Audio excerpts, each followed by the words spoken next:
Before I start this meeting, I would just like to say I'm thrilled and honored to be the first student to ever chair a Southby School District board meeting.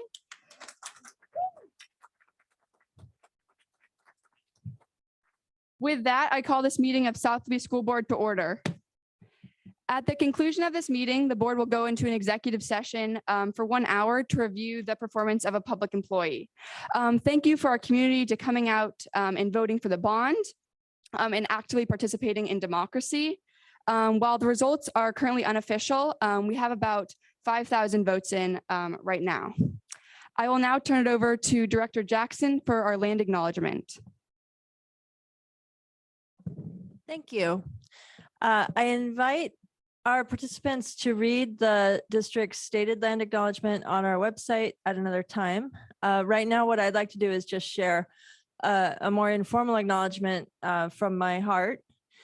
And Southby School District and I acknowledge that we are on tribal land. We are on the ancestral lands of the Coast Salish, Snohomish, Suquamish, Stillaguamish, and Lower Skagit people. We are on the lands of the tribes collectively affiliated with the Tulalip tribes. And we honor their sacred ties to the land and water and their generations of ties to this space and stewardship of this space into the past, in the present, and into the future. I also personally really enjoy reading the rich histories of our region and learning the rich histories that are captured in other ways beyond the written word. Much of this can be done relationally through getting to know our neighbors, through getting to know our tribal neighbors and our neighbors of all backgrounds. I particularly have enjoyed the resources offered by the He-Bulb Cultural Center and other tribal centers to help expand our stories about the histories of this land that we live on and share. Thank you.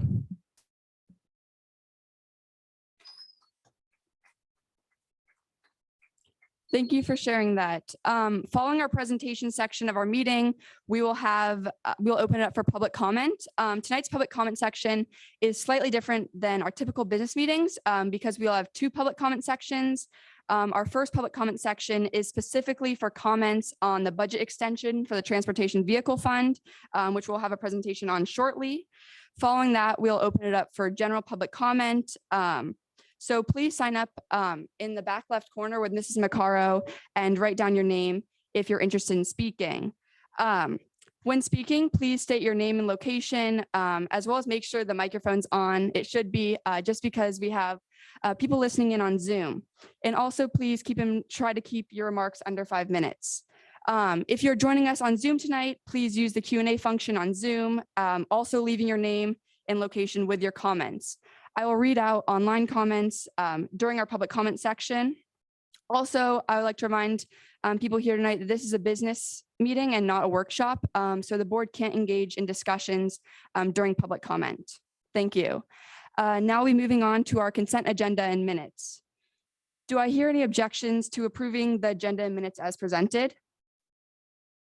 Hearing none, the agenda and minutes are approved as presented.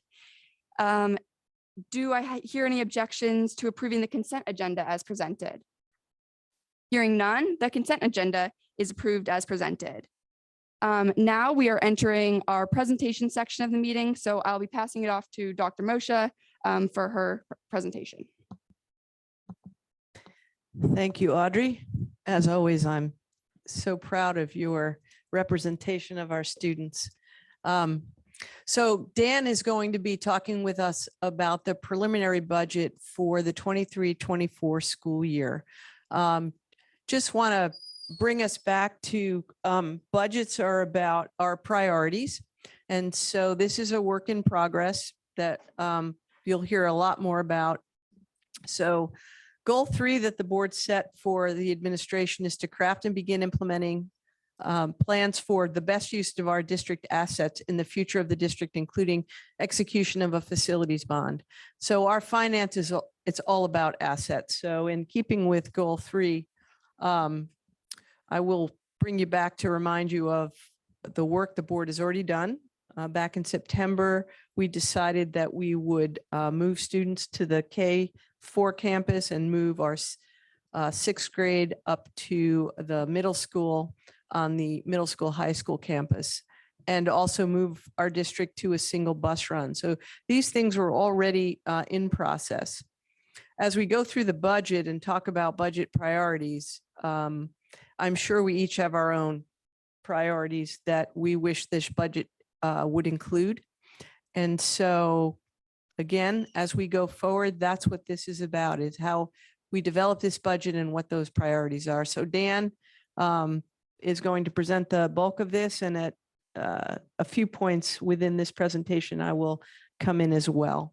And if the board has questions as Dan goes forward, the board may certainly interrupt his comments. Dan?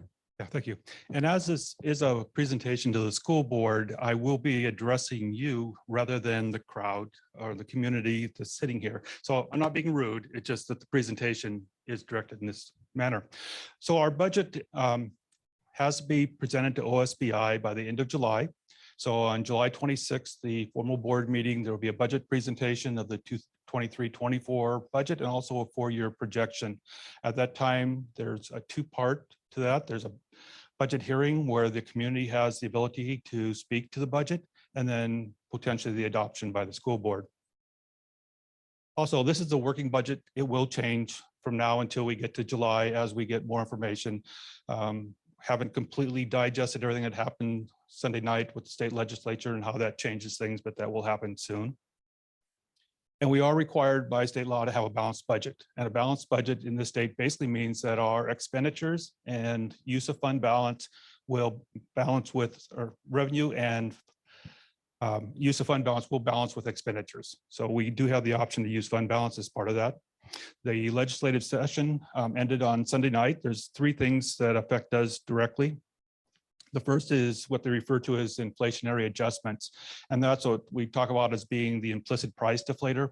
It's 3.7 next year and 3.9 the following year. What that simply means is that all salaries will go up by 3.7% next year unless there's a negotiated amount above that, and 3.9 in the following year. So it's a cost we know that we will incur as we move forward. The second part, which is actually a little bit of good news, is that special education receives some increases to the formula, and also raised the cap from 13.5 to 15%. And what that basically means that if we had a cap of 13.5 based on enrollment, they would only fund, say, 160 students in special education, no matter how many we served. This way, it will actually pay us for more than that 160. So it's a little more revenue for us. The one thing that is a detriment to our district is the regionalization experience factor. They were rebased, and in that rebase, South Woodby lost a 4% factor for experience, which is based upon the education experience that we have in our district. The good news is they're going to phase it out in 2 years rather than 1. So we'll lose 2% next year, and the following year, the other 2%. So we talk about the issues that are facing us in this budget cycle. There's basically 5 things that affect us, and most districts across the state are being funded with issues in several of these, but maybe not all 5. First one is enrollment loss. So fewer kids is going to mean fewer money. The state's basic education funding model, in my opinion, it's a broken model. We'll talk about that when we talk about McCleary. Loss of federal funds. The pandemic infused a lot of funds into the districts. That's going away. Inflation and how that affects our budget. And then the underfunded and unfunded programs that we have to provide. We're not alone. You know, this isn't a problem that South Woodby only. 2-minute Google search brought up 35 districts that also have substantial reductions. And I'm aware of 30 more in our region that I meet with that are doing the same thing. So that's why I really think it's a problem with our funding formula after McCleary, because it's affecting everybody. It's affecting districts that never had to have these issues before. A few definitions. So as I talk about things, people understand what it is. The first one, when I talk about employee costs, I'm talking about the salaries and the benefits that are applied to those salaries. And benefits are things like mandatory taxes, FICA, Medicare, retirement, paid family medical, workers' comp. And then insurance, medical insurance, health insurance, assistance programs, those type things. So those are fixed costs. In our district, and actually in the state for school districts, if you are an employee that works more than 630 hours a year, you would receive that full medical benefit of $13,200. So it's those costs that we go through. When I talk about MSOCs, that's material supplies and other costs. Those are non-employee costs. Those are classroom supplies, curriculum, library materials, cleaning supplies, fuel for the school buses, liability insurance, heating, electrical, propane, maintenance contracts for our fire alarm systems or water systems, whatever we might have, travel, that type of thing. So anything that's not tied to salary and the benefits that are connected to it. So first, I want to talk a little bit about the prototypical school funding model. This is how we're funded by the state of Washington. The McCleary decision changed the funding model substantially for school districts and was implemented in about 2018, and it was a mandate by the state Supreme Court. And McCleary basically said that schools weren't funded sufficiently, that it's a paramount duty of the state to fund schools, and they were doing that. So they changed the way they did it and infused more money into it. One of the things they changed was from a funding model where, based upon education and experience of certificated staff, they'd reimburse you the actual cost. So if you had a highly educated and highly experienced staff, which we do here in South Woodby, we would receive more money. Well, they changed to a model where there was a state allocation that was the same for every district across the state. And then they added regionalization and experience on top of that. And regionalization was a recognition of districts that had higher costs due to housing, and that's predominantly how they came up with it.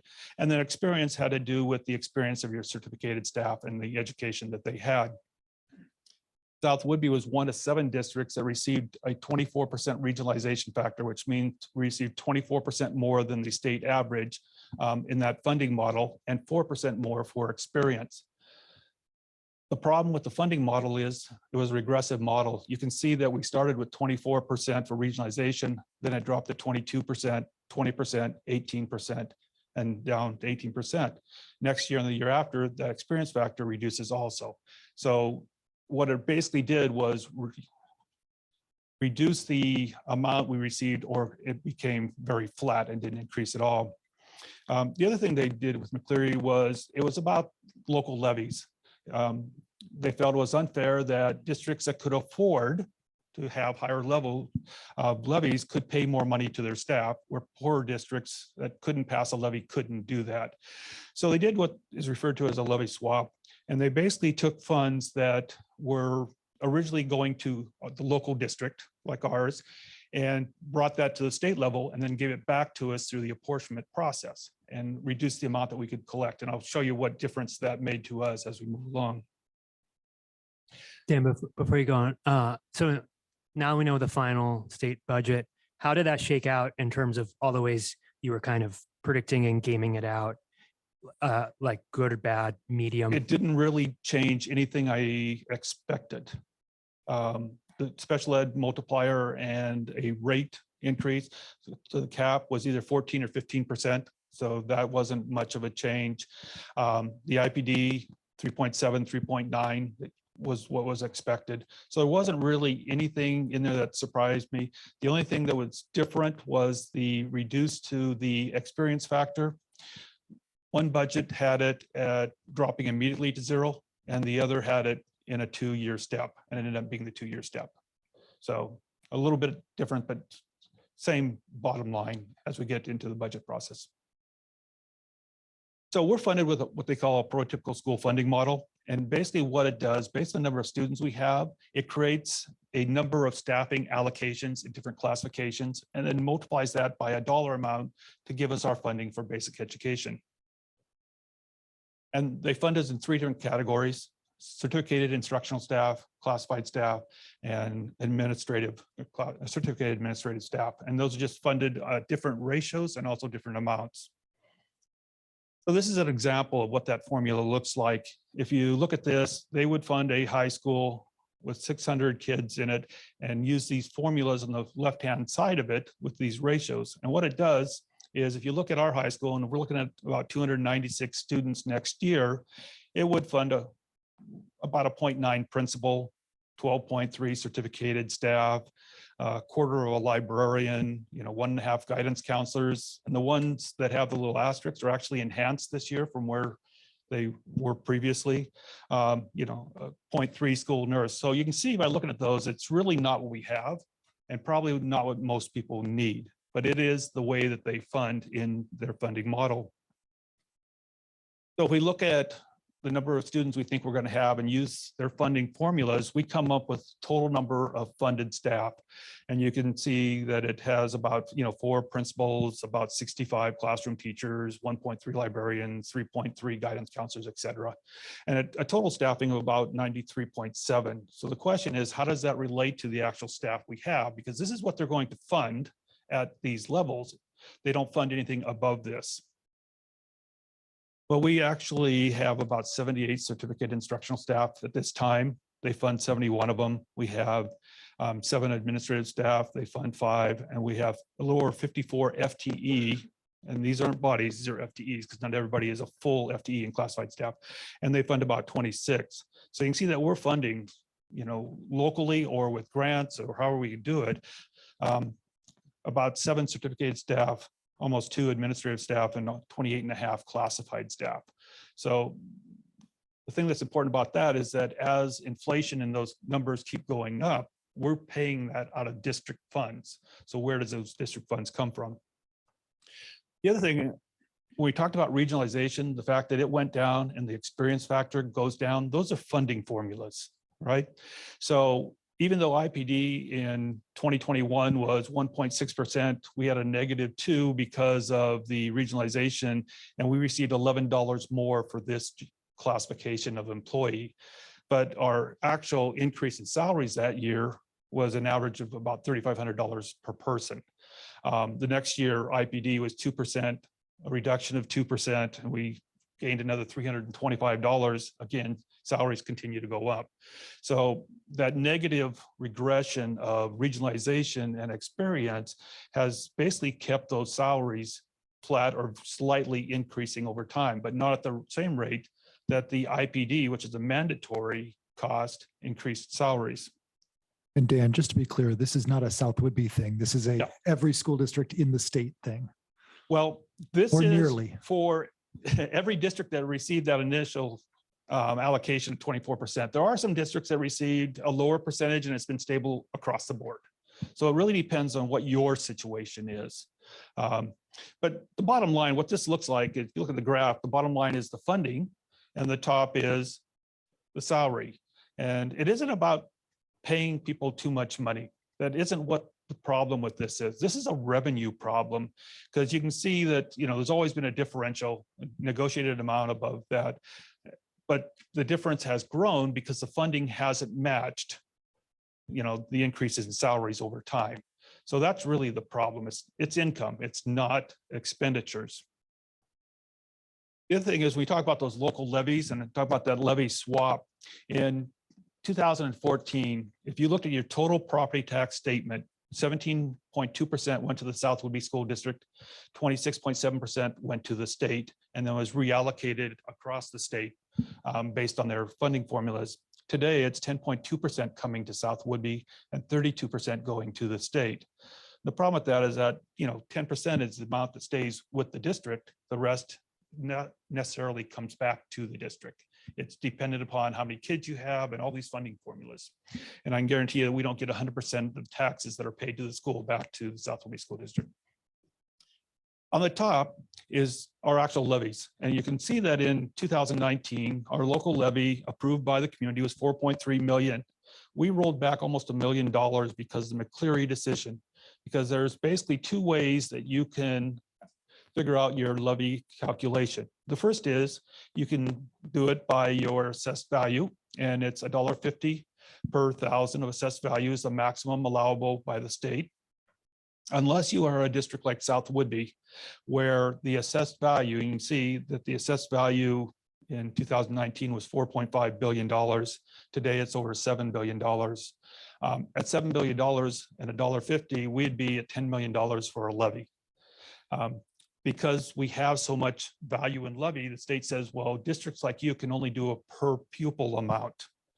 And so the problem with that is as you get smaller and have fewer students, you can't collect any more money. So you can see we're at about that 3.3 to $3.5 million and have been there for the last, 4 years. So we're not seeing the ability to increase the collectible levy amount that we had. The bottom one is prior to McCleary, it was a rate per thousand we could ask for, and we were always well below the amount. But that 4.3 would be worth $4.5 million a day instead of 3.5. So we're losing $1 million in local levy funds that were the control funds that we could spend any way the district chose. That was for things that aren't funded at the state level, whether it be athletics or food service or, additional special ed or whatever it might be. So that's kind of the second part of the prototypical, affected us with the regression. And then the levy also reduced funds and then doesn't have a growth model for us in there. Normally, as the assessed value increased, you could collect more money, assuming the community voted yes on the levy. But we don't have that capacity because we are limited, even though you can see, we had 4.3 million and we just couldn't collect it. Loss of federal funding. This is a really big one. During the pandemic, we received about $2 million in federal funds, which they referred to as ESSER funds. We currently have about 1.4 million that we will be spending in the current year, and we are in the last part of that spending phase. Next year, we won't have those federal funds. So the underfunding by the state was an issue before the pandemic. The federal funds allowed us to float for a couple more years during that. It was just a temporary fix. It didn't solve any problems, but it did help in that aspect of it. The other thing is inflation. We're looking at 5.5 in the current year, 3.7% next year, 3.9%. And anybody that goes to the grocery store or the gas station realizes the cost of things are going up. That affects us too. Our liability insurance is increasing by 23.7%, almost $400,000 next year. And when we start looking at those things that we have no control over, PSE, if it goes up, the electrical, we have no control over the actual amount we pay. It's those type of things. So inflation is one of the things we have. The other thing is that, salaries are 87% of our business. We're in the people business. And again, I want to stress, this isn't about salaries and what people make. This is about a lack of state funding to adequately balance income and expenditures. And as I point to this, in the last 6 years, salaries have increased by 41%, while state and local levy funding has only increased by 14%. Again, it's that reduction over time from 24% down to 18%, and a levy that doesn't have anything built into it to increase. So that salary increase is what you described essentially from IPD, which is what we are told by the state to raise salaries, right? So you said it was 5.5, then it's 3.7, 3.8. So salaries have risen by state requirement and state levy or state dollars have gone down.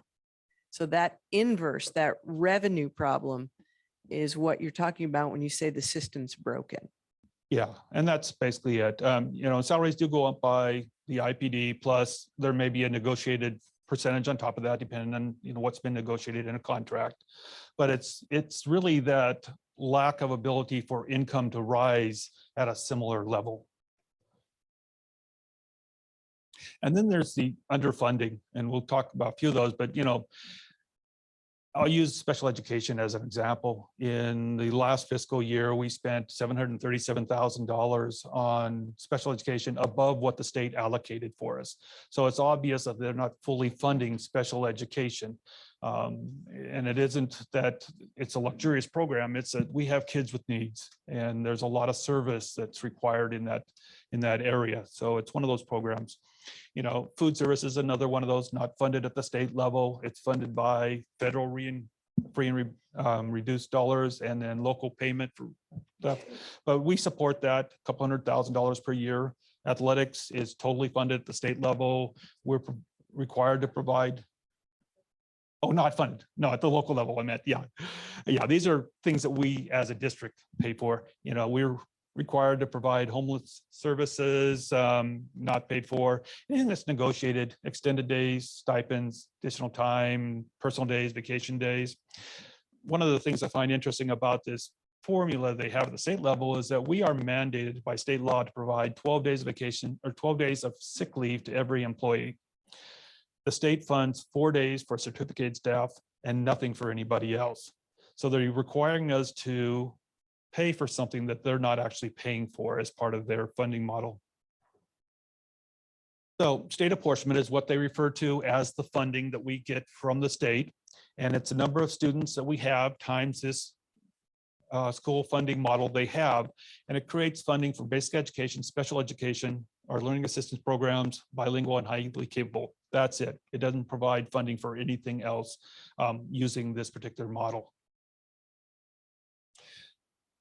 One of the other things that we talked about was enrollment. And we talked to the state provides funding based upon the number of students you have. And they then issue funds to the district based on this formula, but they refer to it as a minimum staffing formula. And they're absolutely right. You know, it isn't a luxury formula. It isn't even an adequate formula. It is a minimum staffing formula. So if you're a district with declining enrollment, it really means that you're getting declining revenue. And we are one of those districts. We continue to decline. We have for the last 23 years. So it's an issue that we have dealt with since about 2001. It's not a new issue for us. We are planning approximately 46 fewer students in the coming year, about 40 of those in basic education and 6 in the ALE program. And those 46 kids equate to about $500,000 less funding that we will receive because we have fewer kids. Currently, we have about 1,151 kids as our average from September through April. And as I remind you, we count from September to June. At that point, the state calculates what our revenue actually is for the year that we're almost finished with. And that's our guaranteed enrollment at that time. Using that number, we can look at it and say, okay, what does next year look like? The simplest is just to roll them ahead. But we know that doesn't work because if you look at the 10th to 11th grade change every year, we have kids that go off to Running Start, anywhere from in the last few years, 15 to 20 kids. So if we take 15 or 20 kids out of that, we're down to about 1106. There's 3 or 4 other models, regression models that I've looked at, and they're all in the same kind of range. They range about 5 students. So it's not a big difference. So 1106 is what we're going to use in the coming year. That's at 46 fewer kids than we have currently. So for this funding formula purpose, we have 1,039 FTE for basic education, another 67 in our alternative learning environment program. That's 60 in our local ALE program and about 7 in the Spokane Virtual Academy program. Special education, about 172 FTE, our district CET program at the high school, middle school level, 67, bilingual 7, and 33 for Running Start. We budget Running Start, but we don't actually receive the funding. It comes and flows through us and goes to the community college, wherever the students are going to. But it is something that we actually budget for. Dan, just in terms of the technicality of that, the money comes into us and we actually literally pay the colleges. Correct. So We send you them a will check. see it, we send them a check and so it comes out of our budget to go directly to the college. Correct. We report them for enrollment purposes to the state. The state sends us the money and then we send it to whatever college. And there's about 8 colleges I think kids go to around the region. So if we use the enrollment numbers we talked about, we use that funding formula and all the numbers that OSPI has in there, you can see that our local tax revenue, which is our property taxes, remain about the same, about 3.4 million for the coming year. Non-tax revenue is funds generated at the district level. And I'm only talking about general fund. I'm not talking about ASB or any other fund when we talk about this particular budget. The majority of that is coming probably 60% from the community center. So it's rental income from our facilities that we have that we're not using. The state general purpose is our basic education program predominantly, about 12.3 million. So it's very similar to the current year. Even though IPD went up 3.7, the loss of 46 students causes it to come back down, and the loss of experience factor, those things.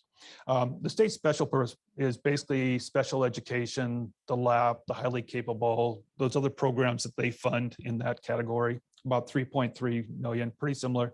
The big difference is the federal funds And that's the loss of those ESSER funds, about $1.4 million less in the coming year than we currently have. And about 900,000 is what we normally get on a year-to-year basis for things like IDEA, which is special education, Title I, Title II, any of the title programs for remediation. That's a very general amount that we've traditionally has always received. That puts us at about $20.5 million, or about $1.4 million less revenue next year than we currently have. I do want to make the point, this is not a crisis for our district. This isn't the first time we've gone through budget reductions, and we've seen this situation coming. It was very obvious when the McCleary decision was made and the funding formula came out that said South Whitby gets 24% and then 22 and 20 and 18, that we knew that that was going to create a problem for our district.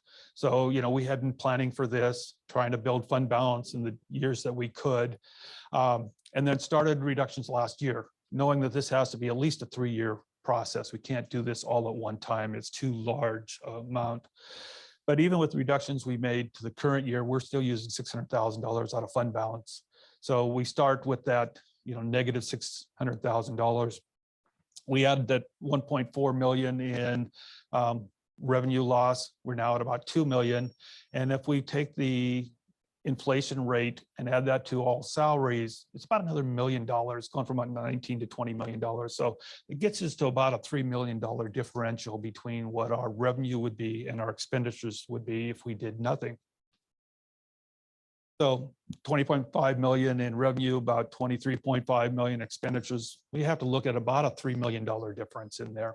Just a quick note, the reduction in the experienced staff 4% was unexpected before this year, correct? Yeah, that was a it showed surprise up about as a of month this year. ago. Yeah. Yeah, that came out of, I don't know where. There was no conversation.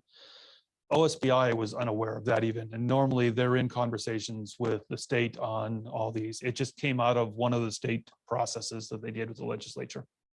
Just wanted to make sure that I was understanding correctly, that we'd been planning for a lot of this, but some of it was a surprise. That one was Yeah. a surprise. Yeah. Didn't expect that one, because the reality is, we have a highly educated, experienced staff, and they're going to be more experienced next year.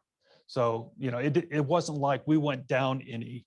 The rebasing moved regionalization and experience factors around the state. Some districts went up, some went down, and there didn't seem to be an apparent reason why it happened. So, yeah. So our reduction goal all along has been about 10%. So right now we're at 10.5, about 2.3 million. That will still leave us using fund balance of about $643,000 in the coming year. So trying to take this, chunks at a time rather than trying to do it all at one time.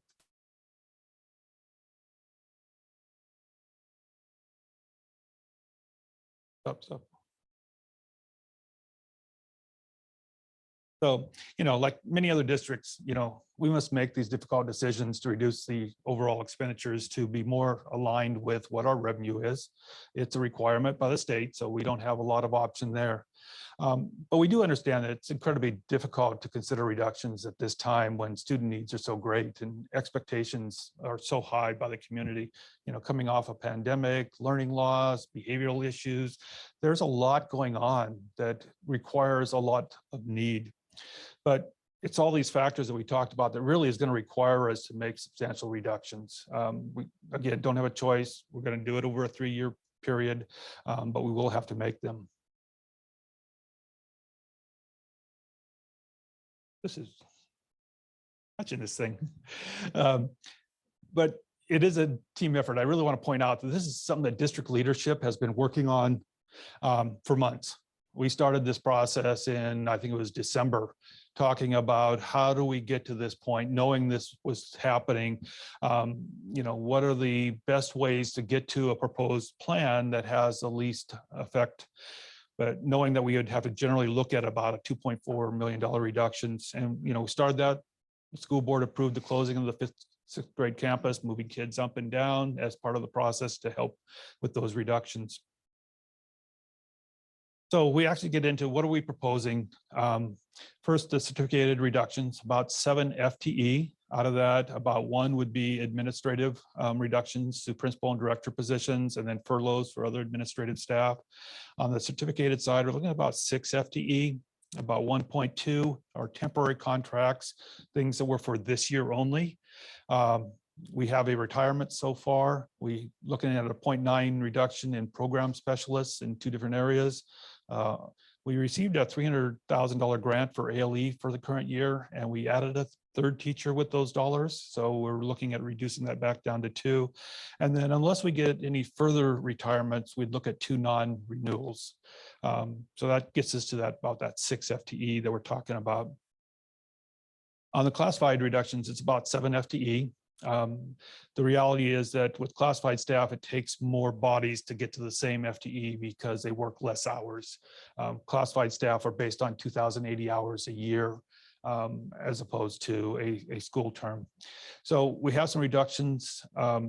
Some of those are due to that South Campus closure. We'd be looking at secretarial, custodial, and health services as part of that closure. And reducing position in the district office. In transportation, we have some reductions in special education that we're looking at. And then some reductions in hours and days for other areas. One of those is we're looking at that single bus run for next year. And if we do that, it will reduce the amount of time that drivers are actually driving. So there'd be a change there. Looking at some hourly changes and also maybe some extended day changes to some of our secretarial staff. Reduction in the classified garden program support. And then, some reduced days for maintenance, custodial, district office. Last piece is athletics. Haven't really got into that piece yet, but we spend about $450,000 a year there and looking to make a 10% reduction in that process also. So number wise, classified employees, the dollar reduction is about 11.6%. Certificated employees about 7.5, administrative employees about 11.8. Athletics, that 10% goal, and then the non-employee costs about 8%. Couldn't get to 10% because of things like insurance going up, utilities, et cetera. One of the things we talk about underfunding is that we receive about $450,000 a year from the state for utilities and insurance. Well, our insurance is $400,000 and our utilities about $450,000. So there's $400,000 just in that one category that we are underfunded. Also looking at doing some transfers, transferring a technology person out of general fund into capital projects fund because it's a technology-based funding that we use for there. That gets us to about 2.3 million. So fairly close to the goal that we're looking at. Questions I could answer for the school board.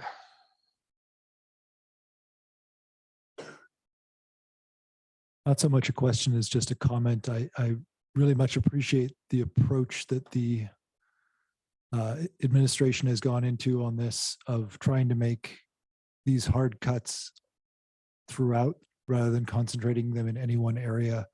I know it's particularly hard for the administration to look at cuts to administration, just because that's the group that's making a decision, but I understand and appreciate that the folks making those decisions were looking at everywhere in the district.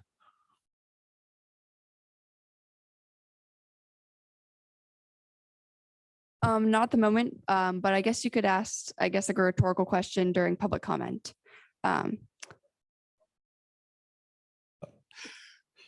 Let me explain single bus run because I had mentioned that and didn't actually clarify it. Yeah, Dan, could you explain single bus I runs? would. Currently, we will have a double bus run in the morning. So basically, we take a bus, we go out, we pick up middle school, high school kids, come and drop them off. We go back out, we pick up elementary students, we come in, we drop them off, and we do the same thing in the afternoon. A single bus run is we're going to pick up all those kids K-12 at one time and bring them in and drop them off at the different buildings.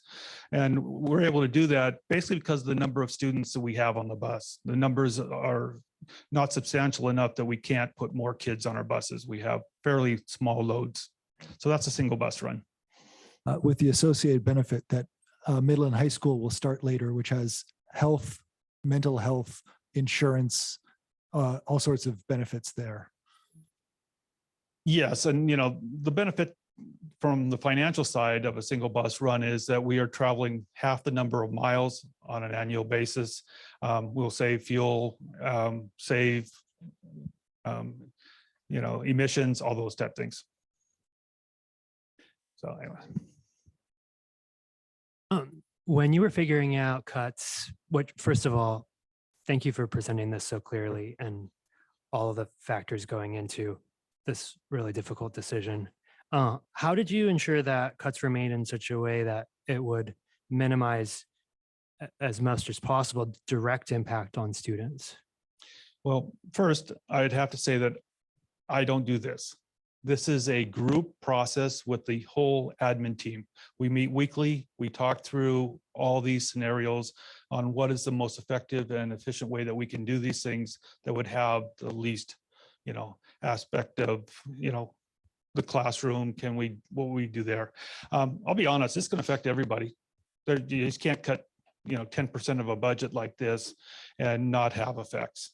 But it was a group process. It really wasn't a process where I sat down, decided, and we'd look at things. I'll use food service as an example. It's like, you don't see a reduction in food service staffing. We don't have enough staff to fully provide service today. We're bringing in a sub because we are short a person in there, and there was no way that we could reduce staffing anymore and still provide the number of meals we need to provide.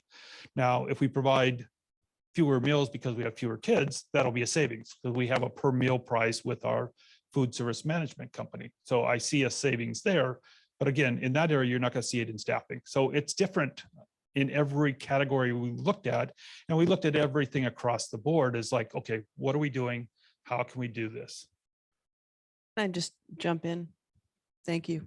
So again, we didn't just accept this, as the board knows, without going down to Olympia. The board went down to Olympia. Our student members went down to Olympia and lobbied. Every district in the state has lobbied.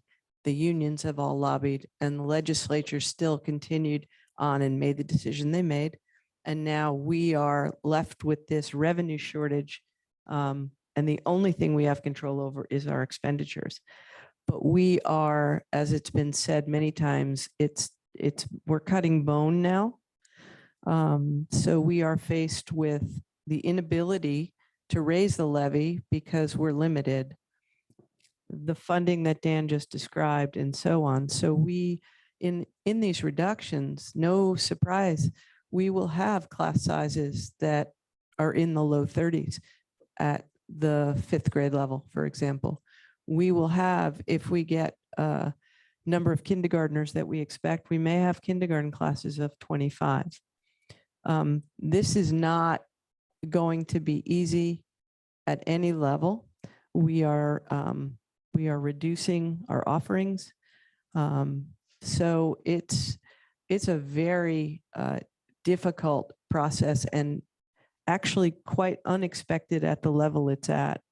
We are reducing by almost 300,000 more than we thought we were going to have to, because of the changes that were made late in the game that we lobbied against, that still happened, which is, to Dan's slide way early on, our colleagues across the state are dealing with these reductions to an even greater degree because they hadn't planned for the reductions that we're facing or the enrollment decline that they're dealing with. So our Mukilteo, right across the water, their budget cut is more than our budget is.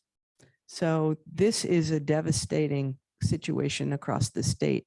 But I just wanted to be really clear that it wasn't without a fight, without pointing it out, without discussing it, without lobbying the individual legislators that made these decisions. So again, I just think that's an important point, that yes, we saw it coming, and yes, we were trying to do something about it, and we're still here. Yeah, I would just like to say it's difficult seeing such a big reduction in funding. And I think it's crucial that we continue working right now with legislators to let them know about our priorities, whether it be raising the levy lid or special education funding, to let them know that we prioritize education in our state for the betterment of our students' future. And I also like to say, as a district, when we're making decisions, I think it's really important to analyze how like cuts in specific programs will affect students and like kind of really looking into that as we're making program reductions. And then another thing I'd like to add, if anyone has any questions about this, please talk to us at the end of the meeting, as we can't take questions right now from the audience, as it is not a workshop. This is also a fantastic year to start talking to your state legislatures about the prototypical school model, which, as Mr. Pullman has said, is really, really, really broken. That nurse level and the school psychologist levels are the ones that terrify me, although all of them are way lower than is sustainable. You mentioned school psychologists. So the prototypical model says that a district our size should have a 0.18. That's a half day a week. And we have 1.5 school psychologists who are overwhelmed by the amount of work that they are needing to do. So nursing, they say we should live with half a nurse, and we have a nurse in each school, and those nurses work the entire day. So the model is most definitely broken.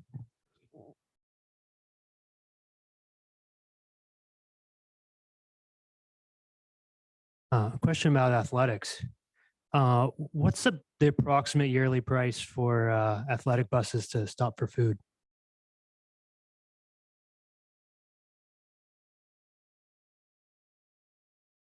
That would be a difficult one to answer. I can tell you how much we spend on athletics. How much is salary, how much is travel, how much is officials. But to break that down, it's nothing. I'd have to go back and look at every trip and see, which ones came in later than they were supposed to, and those type things. So I can't give you a good answer on exactly how much that would cost.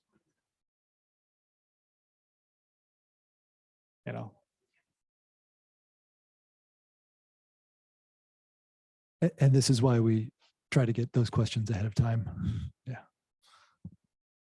Here's what we do know. Dan outlined in athletics, it's about a $450,000 program in total.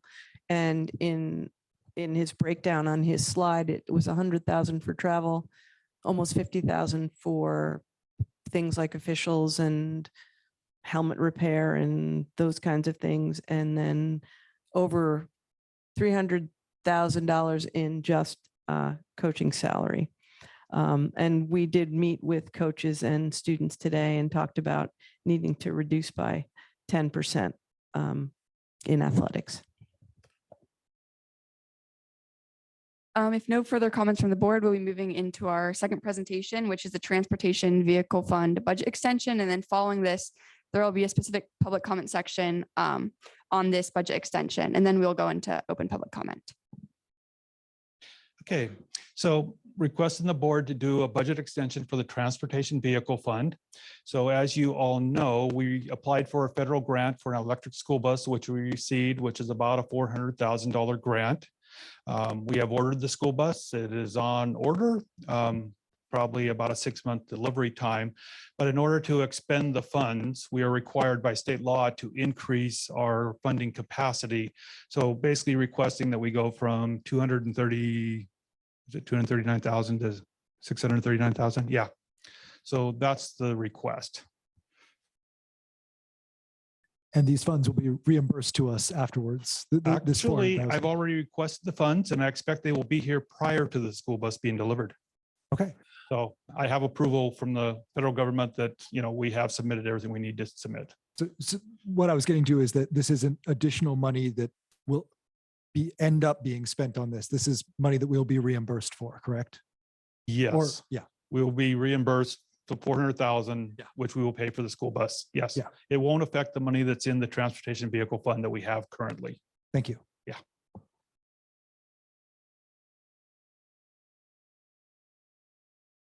Any Yeah. further questions? Yeah, this is the opportunity for community if you have questions or, Yeah, so Yes. we'll now be opening public comment on the budget extension for this specifically. So if anyone has any comments, please make sure to sign up in the back specifically for this. And then if you're already signed up to talk on behalf of this, please step up to the mic and then state your name and location.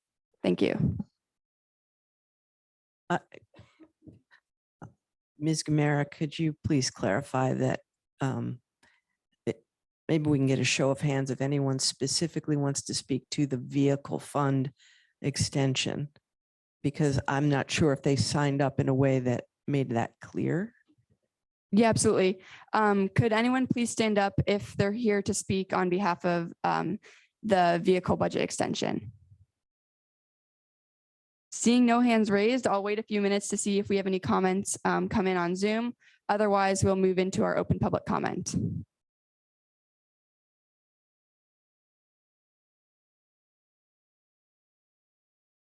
Okay, so now I'll be opening general public comment. Due to having an executive session tonight, we might be having to cut it off at 45 minutes.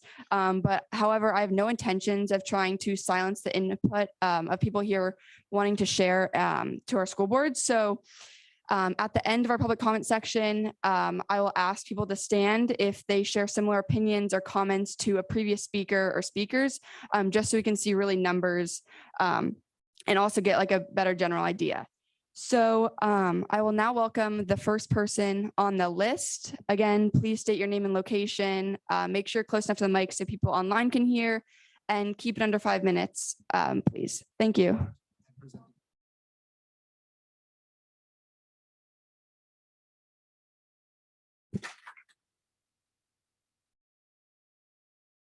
Is that on?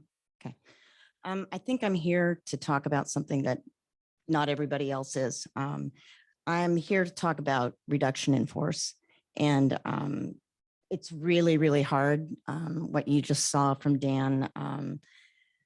I've been here a long time, 30 years. I've been the president of the union for 15. Many of those years we've had to deal with RIFs. And it's really, really hard. April 15th is hard when people get their first notice. May 15th is really, really hard when those folks get the final notice. Today is hard walking around the building, listening to paras, wondering if they're going to have a job next year. It's really, really hard. And I get really emotional about this. What's the hardest thing is thinking about all those reductions that Dan just talked about and how they're going to impact our students. Okay, so with that as a preface, this statement I'm going to read is from Betsy Hopius and I. We'd like to thank the board members for volunteering your service to our students and to our community. And while it can be rewarding and fulfilling, there are times when it is a thankless and difficult job. We're in one of those difficult times right now. Declining enrollment and decreasing revenue from the state have created a situation that requires untenable decisions. We find ourselves forced once again to make reductions and cuts. As we scrutinize every dollar, we trust you and Dr. Mocha and Mr. Pullman to prioritize the resource that impacts our students the most, and that's our staff. Right. There are so many things in our district that are important: programs, clubs, traditions, celebrations. These are all hard to sacrifice, but we're willing to give up these things if it means keeping teachers and educators, paraeducators, and other support staff. What happens in the classroom is our #1 priority. Class size matters. Caring, trained staff matter. As you make the difficult decisions about what to cut, please protect our most important, best resource, the people that work with our kids.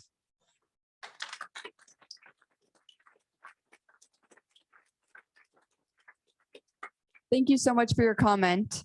Now we'll be welcoming the second speaker on the list.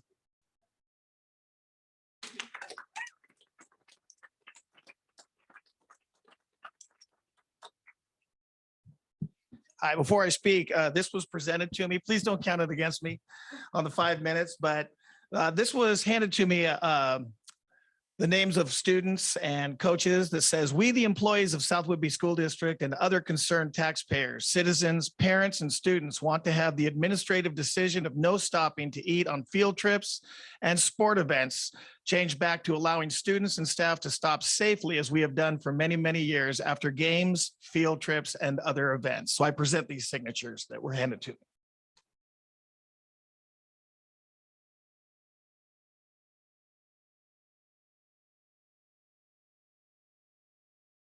I have some prepared comments. My name is Mark Eager from Clinton. The last time I was here, for the first time I ever spoke publicly in person for a school board meeting. And I simply asked for 15 minutes to stop for food. And I concluded by saying this should be easy because coaches were willing to pay out of our own wallets. It wasn't, and coaches and athletes decided to fight for this simple accommodation. I'm thankful that this administration has finally been willing to budge on this issue, but it took a willingness to fight and speak up at meetings on our part. Unfortunately, there are lingering problems that need to be addressed, only some of which are budgetary. And I'm not sure exactly if we have the results from the bond yet. Previously, at the student meeting last week, Dr. Mocha met with students about the bus issue and told the students that if every activity stopped for food for an hour at $55 per hour, it would cost the district over $20,000. First of all, not every activity stops for food. And second, no activity stops for an entire hour, so why quote such inflated numbers? I'll let someone else do the math, but at least I know how to talk to kids. The students felt Dr. Joe was condescending and dismissive. Some left the meeting literally demoralized. And the misuse of the talking stick by the superintendent and the community circle to rudely interrupt student voices left them infuriated. Some kids had to decompress by going for a walk. If that sounds like an exaggeration, ask them. Is that how people in charge of this district talk to kids? This small issue about the buses has now become a mere sample displaying this administration's leadership style and the management of this school district. And the members of this school board need to listen and take seriously. Listen, I know the district faces serious and legitimate cuts next year. The facts don't lie. But witnessing the management of this district during the past 10 years, I am not confident in the district's leadership to make those cuts without including the people most impacted, simply because they have the authority. What if we were told that the district cannot afford to fix the clogged and overflowing downspouts that cause water stains down the side of our buildings for the past decade, at least without making cuts elsewhere? Because we don't have the money? Should we believe that? This is the district that purchased a discus ring cage 10 years ago, but can't find the time or money to pour the 10 by 10 foot concrete slab so we can actually use it. It's not a priority, and it sits unassembled under the stadium as wasted tax dollars. This is the district that lets the grass and weeds grow tall during the springtime, but cleans up the week before graduation, just before the people who aren't from here arrive and see what our students have to live with on a daily basis. Because we don't have the money, this is the district whose student athletes visit other public schools in small rural communities like Sultan and Granite Falls and return embarrassed at the state of our dilapidated, unkempt, unmaintained facilities, as if we can't afford it. How do they pull it off? Instead, those same schools attend our track meets where trash is swirling around the stadium. And I have to explain to visiting coaches that there is no functioning source of water for athletes to hydrate. There hasn't been one for a decade, but there is one inside the locked and secured building, but I can't give them my key. This wasn't even included in the $80 million bond proposal. This district can find plenty of money for the things it actually prioritizes, like superintendent salaries and increased surveillance by the multiplying security cameras. Perhaps sometimes to record whether we're all being compliant and not stopping to pick up food that was already ordered ahead of time and delivered by parents to the bus.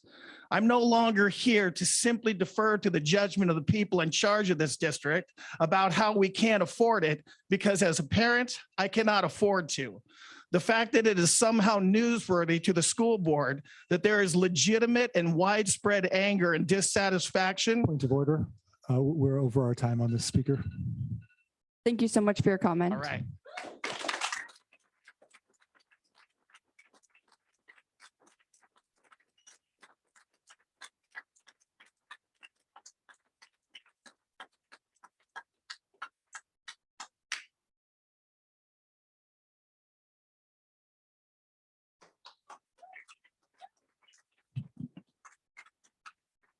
My name is Thea Williams, and I'm from Clinton, Washington.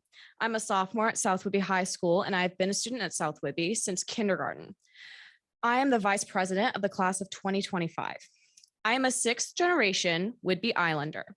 My great grandparents and my grandparents graduated from Langley High School. My mother and her siblings and her family extended all graduated from South Whitby High School. Since this community has such a high number of retirees, it feels like the younger generation has been forgotten, and that families, teens, and children still live here is not going through people's minds. That needs to be remembered. We have over and over asked for something that will benefit all of us. Today, you will hear from many students about the busing issue and why we think it's important for us to be able to stop, but I'm going to present you one that's a risk to people's health. I ask you to listen and try to understand my plea. I am a type 1 diabetic, and I have been for 5 years. To make a long story short, I have a chronic illness that causes eating, an essential everyday task, to be an uphill, difficult struggle. Exercising along with eating affects me. I bring my own food to take care of my blood sugar, but there are times where I'm over town and caught off guard. Times like these are where I need food, and these can come down to life or death situations. By not allowing me and your diabetic athletes to stop for food, you are putting us at risk. Every time we go over town, there's a concern if we brought enough food and if the day can end without an emergency. I use the 15 minutes to grab food and to manage my blood sugar. And if there are times where we are stuck over town due to ferry issues, I need to be able to eat, or else I can become a health risk. I know that none of you are intending to put students at risk. However, I needed to share my story. This is my reality and other students' realities. Equity means allowing all students access to activities, learning opportunities, and athletics.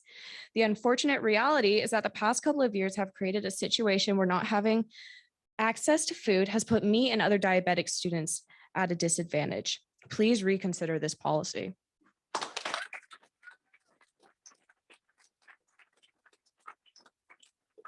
Thank you so much for your comment. Now we'll be welcoming our next speaker.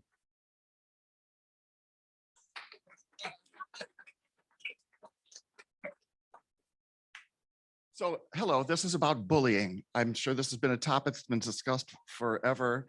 But this is my first shot at it.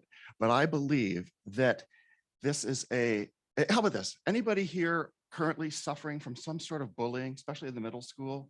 Any parent, anybody just feeling like their kid is getting, no, you're all perfect. Okay, Sir, don't be shy. I mean, I'm serious about this. sir, we'd love to hear your comment. Could you address it to the board, please? Yes. Thank you. Sorry. Whatever. So, okay. So, my son Wilson is a middle schooler. He's got high functioning autism. He's annoying. He's a piano prodigy, but he is a victim of bullying. And I believe that there's a systemic policy from the top to punish victims and let the bullies go. And I have talked to over 20 different parents that as they're reaching for tears in their eyes that say, yeah, my girl who had cerebral palsy was considered the victim when she's supposed to dance on a stripper pole. And it's just constant. But how do I prove this? Well, I can't prove this, but what I do have is ideas of why I think this. For example, when Wilson, who's a piano master, was told by a kid that he's going to devote the year to break his fingers and would slam desks together and pull his fingers back when he's walking down the hall, I was told what we're going to do, we're going to let him, we're given permission to leave 2 minutes early from every class so he can get a head start. And I'm not making this up. So then when another kid, an older kid in the locker room, slammed him with his backpack, kicked him and spit on him, I was told the problem is he takes too long to get out of the locker room and he needs to leave sooner so he has a head start. Okay. And when when he was sexually abused and slammed into the locker in the locker room by a much larger guy, I was talking about this at a Christmas party and finally found out that, can you believe it or not, there's an anti-bullying law in the state of Washington, a big, powerful anti-bullying law. For a year and a half, after 9 meetings, I was never told that. I was told it was on our website, and I stupidly didn't look for something I didn't know was there. So this anti-bullying law is called an HIB. Anybody heard of it? So what you do is you fill out this form and you give it to the teacher, and then you wait the 2 weeks you're supposed to get the answer, and you'll get an answer that you call Olympia, and they say, oh yeah, on the smaller school districts, we delegate that out, if that rings a minute. And we delegate that out to, let me see, a Joe Mochia. So when you fill out the form complaining about the systemic problem in the school, it goes around in a big circle and you get it. So when Wilson was playing piano for the $50,000 fundraiser for the school in the rain, I said, hey, hi, I've never met you before. That's Wilson Castle. Does that ring any bells? And you went like this. So I'm insulted, I'm offended, and I think that this bullying problem is serious and comes from the top. I beat the buzzer. Thank you so much for your comment.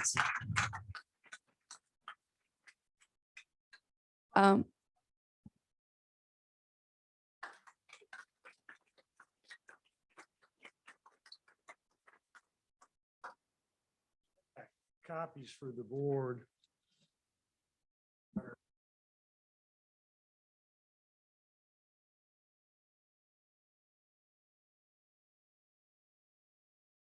My son dropped out of school here in 2015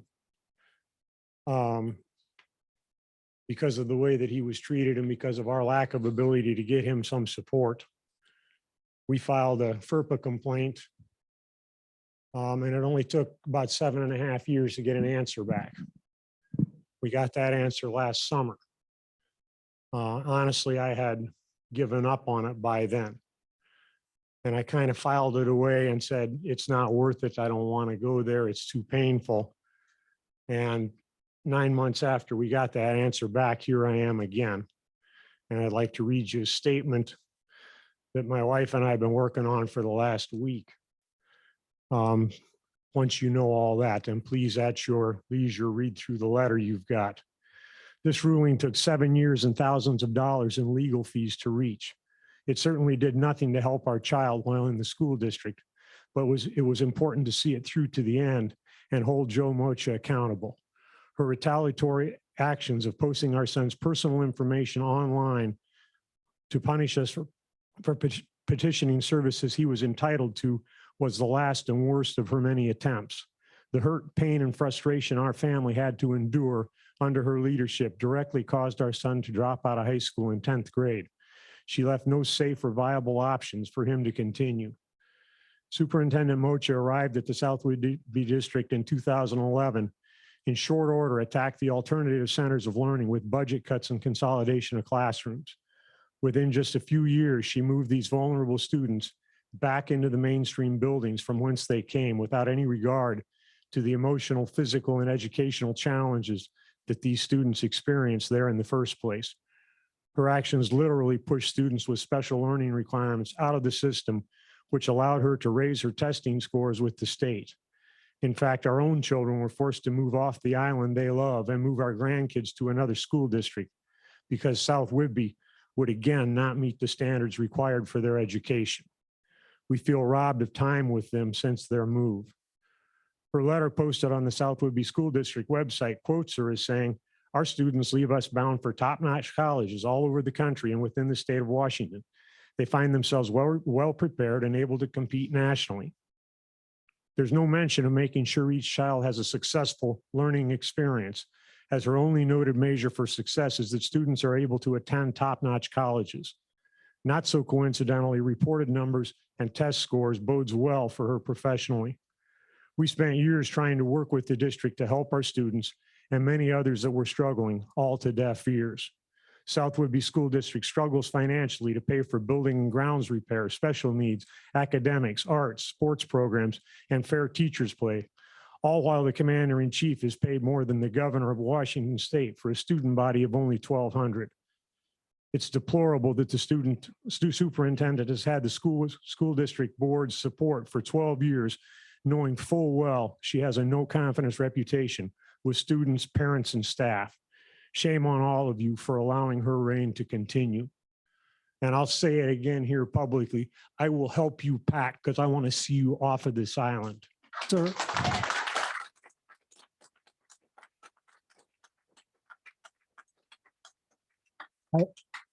Point of order. While I understand the frustration and the criticism of actions taken, please refrain from personal attacks. Attacking the action is perfectly legitimate and acceptable. Please refrain from personal attacks.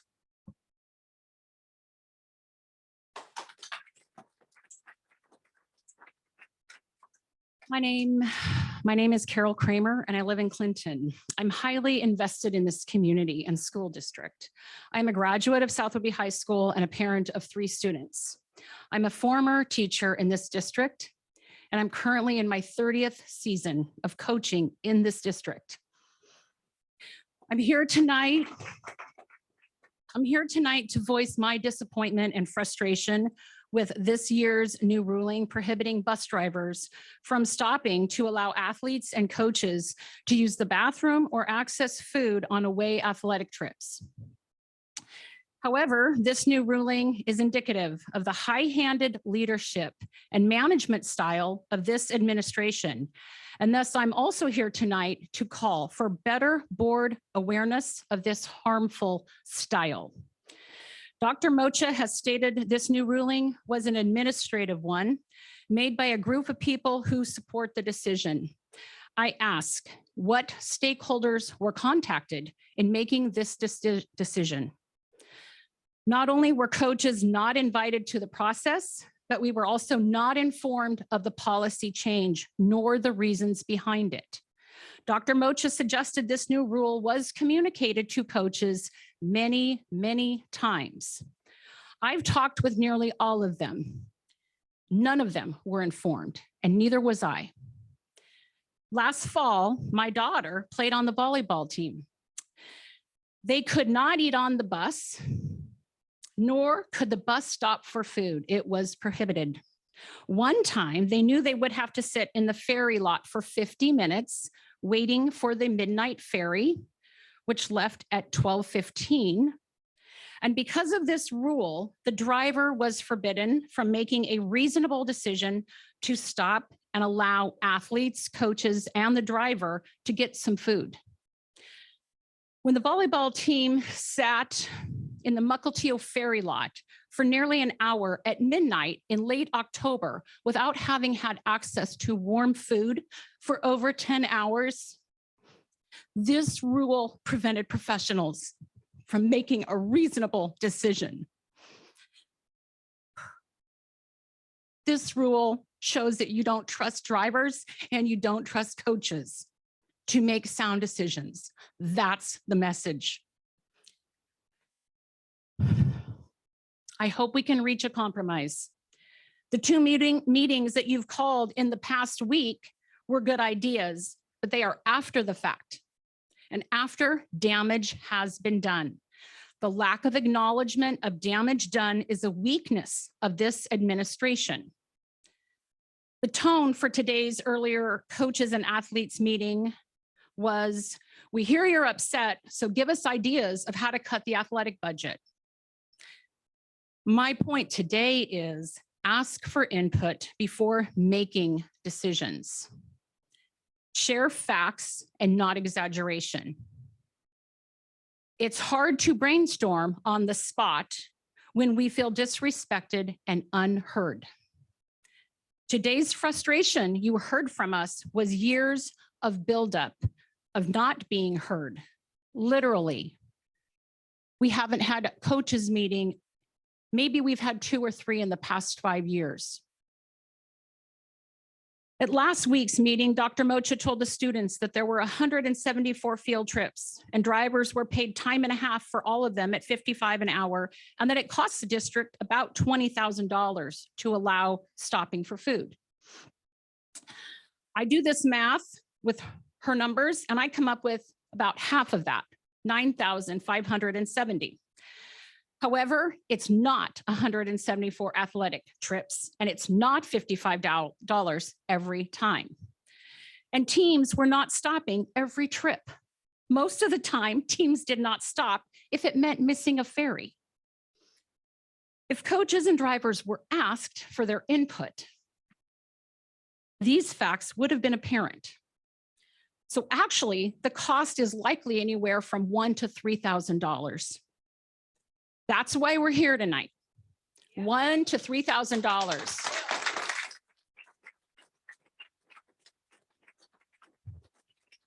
This decision has created unnecessary stress. Unnecessary stress. Why has this style of knee-jerk decision-making and then talking with stakeholders, I'm almost finished, after they're upset, why has this become the norm on South Whidbey? Why is this acceptable? My last thought is that this community deserves solid leadership, transparent communication, better accountability, and increased collaboration before such impactful decision-making. Last sentence, I acknowledge the board does not have an easy job, but it is your job. It is your job to ensure that our leadership matches the values of our community. And right now it does not. Thank you for your comment.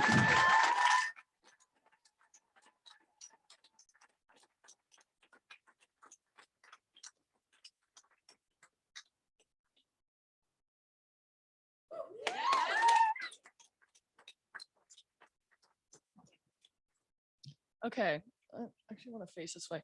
I'm Hadley Eager. I did track, basketball, and I'm Bayview corner, basically. So yeah, I'm going to talk about the bus, traveling stuff, and also just about high school. So one of the biggest reasons I think that we should have being able to stop for food and bathrooms is basically tradition on the food part, not the bathroom. It's a tradition to stop together as a team. And it's been since I was in middle school. And I understand it stopped from for COVID, but we're done with COVID. We got to get back into tradition because we have all these traditions are getting taken away. And my sister graduated in 2017. She told me all these things. And I was so I was looking forward to all these different things. And we can't even stop on we can't even stop on bus trips for athletics to get food with a team. And that means a lot to me because I just remember hanging out with the team, and it's a thing that we always do. Other thing, it's 15 minutes. I'm sorry, but I believe that is not long at all. Our track team is probably one of the biggest teams at South Whidbey, and we can do it in under 15 minutes. That's probably no money at all. The other thing is my coach and teacher brought up, it's not about the money at this point, and it's not about fairness, basically, because we basically figured that out. He just said that it's not money because the coaches are able to pay for it if they want to, and the students can. I know many students who said they will literally be able to pay for a whole bus to stop. I will. I don't even have that much money, and I will. And fairness, at the today's meeting, there was coaches who said that they all are willing, all this stuff. Anywho, I'm going to talk. Can I face this way just a little? No, I'm not. These are presentations to the board. I understand that the community is here and that you want to share with them also, but the presentation is to the board for our information. I'll face this way. So the last meeting, well, let's see, today's meeting at 1:15 after school, it was where the coaches and the students met together with Joe Mocha and I don't know where he is. I don't know. I forgot his name. I'm sorry. Yes, I'm sorry. And I'm sorry, I apologize. But we talked and we're also trying to get out the point where the meeting, what was the meeting? I'm sorry, I'm not very professional at this. I don't have a paper. I wasn't prepared. But the meeting where it was the students, and I don't know how many students were crowded. Remember that at lunchtime, Joe Mocha? Please pay attention to me. Okay, I'm sorry, I'm just making sure. There's many students that felt very dismissed and interrupted by your talking stick that you pointed out. we felt very disrespectful or disrespected, and we just didn't feel like we were heard at all. And when we came up with things to talk, like what's it called, accommodations and stuff like that, you kind of just dismissed it. And at this point, I don't believe that we should have to have accommodations. We should just get this. It is 15 minutes and it's not that much. My other thing is, my sandwich gets old over, it gets it gets around 13 hours old, because I wake up at 6 a.m., make my lunch, and I got all this school, and I got to get on that bus. I got to go do my sports, go crazy at that sport, get my team going crazy, and I got to eat a disgusting, almost like soggy sandwich. I'm not going to do good at my sport if my food's nasty. Once again, it feels as if it is normal to take away South Whidbey traditions. Like, I mean, I don't even feel like this is the high school anymore. I feel like I'm just going to school. It ain't fun anymore. Like, I just do a sport, I go to school, and I miss all the traditions. I feel like we got to get them back. So I guess that is it.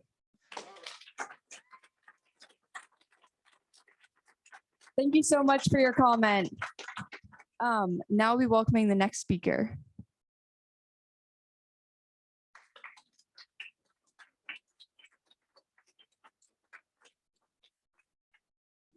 My name is Katie Beach and I'm from Langley. My comment is about stopping for food during away games for athletes. First of all, the decision to not allow stopping for food on the bus during away school events was put in place because of COVID. I, for one, see no reason why it can't be changed back. Secondly, students have lunch on a normal day from 10:50 to 11:20, or on Wednesdays, which are shorter, 10:20 to 10:50. On average, students who have an away game or match get home around 8:30 or later, as said earlier about the 1 o'clock arrival back home. This means that on a regular day, meaning not an early release Wednesday, students have played a full game or match without eating for 9 hours. Some bus drivers don't like people eating on the bus because of the mess, meaning that we have no time to eat before or after the game. Some people eat hot lunch, and so they don't have snacks to eat on the bus in the first place. One could make the argument that some students don't have the money to pay to eat out when the bus stops, but I've never met a coach or a student who won't lend their teammate $10 to eat after a game, games that are sometimes 2+ hours long. By having a rule preventing us from stopping for food, people who might have diabetes, eating disorders, or other food-related illnesses could be harmed. My last point is that at the meeting last Wednesday, it was said, I think, that 174 stops would cost $20,000 or more for an hour every time. I've never had a stop more than 15 minutes and never more than 2 a season.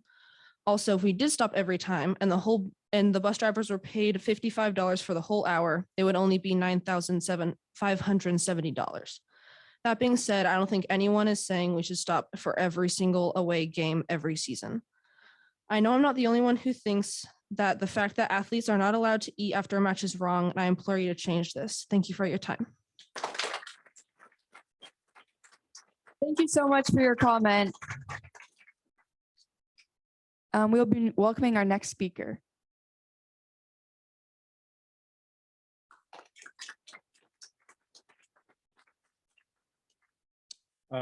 Board Superintendent.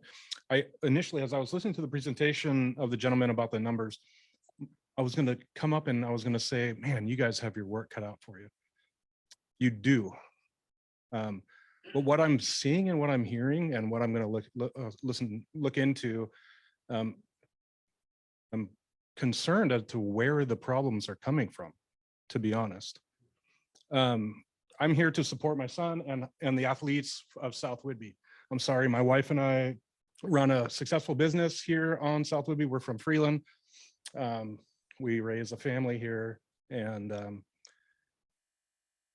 the fact that we have to come and stack in here like cordwood to request an opportunity for our children to stop and eat and use the restroom illustrates the unbelievable absurdity that is the South Whidbey School District currently. The fact that you did not, Ms. Moshe, take one of the forms that the gentleman so carefully handed and had passed out. The fact that the comments are so smugly and dismissively barely listened to. Is this recorded? It is, isn't it? So you have the ability then to rewatch this at a different time. Is that correct? So your unwillingness to look people in the eye as they're speaking to you is for what reason? Are you able to take notes at a later time? I want to stand with the athletes of South Whitby. I want to request an opportunity for them to stop. I do think that we have great things ahead for the South Whitby School District. These changes can be made, positive changes can be made. I absolutely want to stand with you. My instruction to my son before I said, if you have an opportunity to speak, stand up and offer to partner with you. And that's what I want to do. I want to partner with the South Whitby School District. Rather than like have this be contentious, how can we achieve this goal? Right? Do you need a corporate sponsor? Let's talk. Has that conversation happened? Or has it only been justifying the decision? Or has there been recommendations for how can we achieve this? How can we all meet in the middle? How can you, you work for the students, right? You work for the South Whitby residents and the students. How can we all work together to achieve this goal rather than having to come here and have this contentious, like just not the nicest feeling meeting? I honestly think that we can work together. I want to be involved if I can help in any way. I would love to know the numbers. I would love to know the real numbers because my son coming home and saying $20,000 and then the gentleman who's responsible for presenting the numbers has no ability to actually produce a number. I'm wondering where that $25,000 or $20,000 figure came from. Because my calculations quickly in my seat with no background came to $8,000. Many of the other people running the numbers came to $9,500, $9,750. That's a reasonable number. We can get there. Okay, thank you so much. Thank you so much for your comment. Now we would be welcoming one or two last speakers before we have to move on to new business.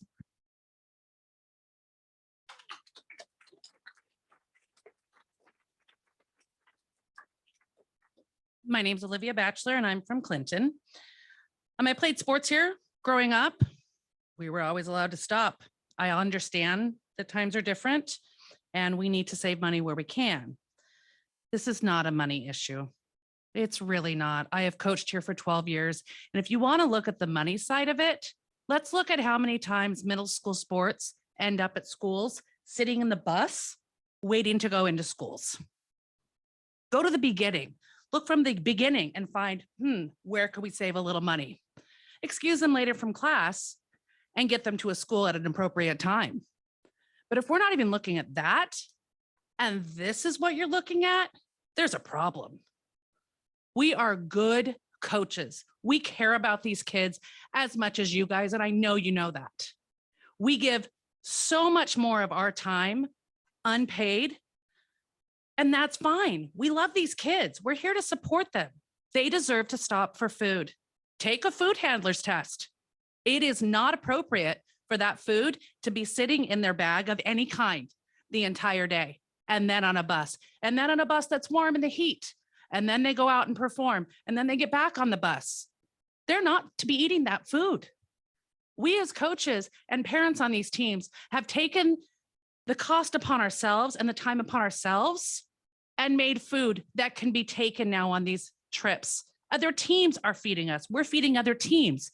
That's great, but it's not necessary.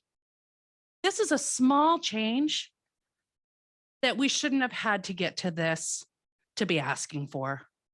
It's not necessary. Talk to your coaches, talk to your bus drivers, find out the actual facts, and then make a decision. This is doable, but we all need to work together. These kids and these coaches and these bus drivers are really trying. And 2 to 3 meetings so far have already had to happen. And now we're here and I'm having to miss my child playing a sport to be here and speak to this. It's not necessary. It's not acceptable. We can all do better, and we're asking for you to be part of that. Thank you.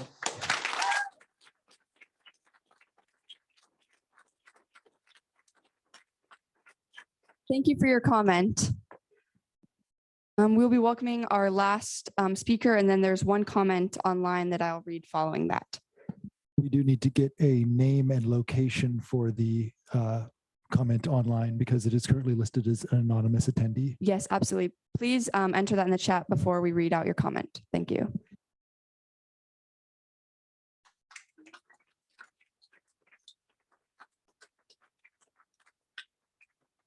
Good evening, and thank you for hosting us here and listening to our issues.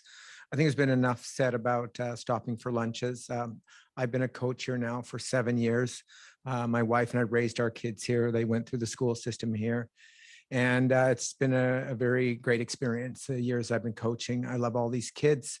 There's just a couple things that I want to address. And I really did like the comment that was made about trying to work together. I think it's not unreasonable for what the coaches are asking for. We all have different ways that we can address being able to make sure our kids are fed and all of that.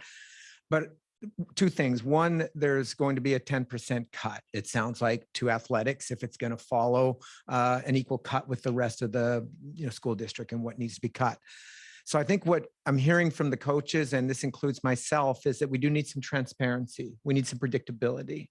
So we just need you, in as far as the administration, we need to know what the budget is, what the money goes to. So we have it's on paper. And if we need to make cuts, then the coaches need to be involved and we need to discuss this together because 10% is a lot of money. And so, and I understand budgets, and if that's the reality, then that's the reality. And then we will have to make that decision. But there are ways we can do that's affordable. I was just talking to my assistant coach back there that, we don't need to play our friendly games up in Nooksack and go that distance. Maybe we find things called, there's things that we can do even with our scheduling that can cut a lot of costs and things like that, but we just need to be involved in this. And so what I'm asking in the next month or so, since it sounds to me you have some really detailed budget of what is going to be the future, that we get involved in that future. And not all the coaches are teachers here. I teach over the UW and I have to commute back and forth. So I could only come to meetings in the evenings and so forth. So we'd have to make sure that we can include all of us. The last thing I want to mention is about the ASB. Okay. I came here in 2017 and I was sort of explained how ASB works and the booster club and all that. And I was told that I'd have a budget of $1,500 a year. And so we have a 4-year cycle for uniforms. We'll use uniforms for 4 years. And so I budget, I'm responsible. I know what monies are ahead of time and I know what I need to save for those uniforms after 4 years of use and what that money is. But when the money isn't there or things change, and I understand things change, but you need to be told ahead of time with this. And so I just need to have a better understanding as a coach. This ASB, how does it work? What money is available and where will it be monitored and how will it be accounted for? So there's predictability. And if there needs to be budget cuts or things, I'll do that. I understand that. That's reality. And so I think that's probably the biggest thing that we could all leave with here is communication, because no one likes to not be communicated to. And I can feel the animosity and the anger. And there's enough of that in this society and the politics and the polarization of everything. It doesn't have to be that way. You just treat people with mutual respect is all. And so all I ask is in the next 2 months or so, I'm not, starting my season and I'll be there this summer working with the kids, but till next year. But I think we need to do something now before the school ends. And I want all these coaches, all of us to get together. The kids will understand we all have to make sacrifices. And sometimes they're hard sacrifices, but that's reality, so anyway, that's all I have to say. And thank you.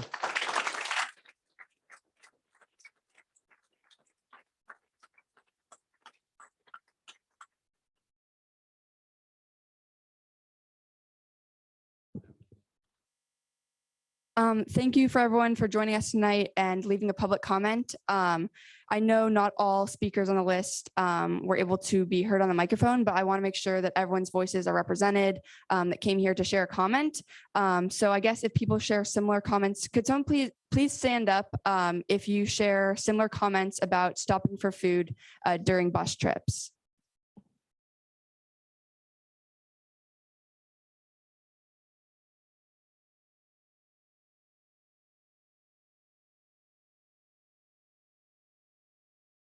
Okay, thank you.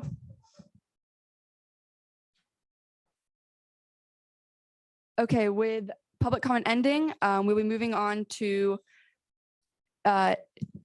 yes, absolutely.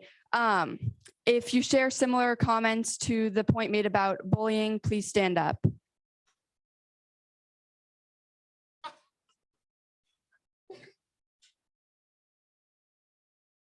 Okay, thank you. If you share similar comments to the first comment that was about staffing during program reductions, please stand up.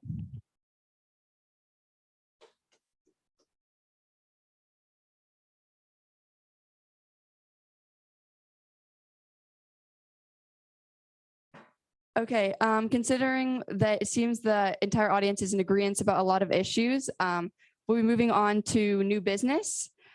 So our first item on the agenda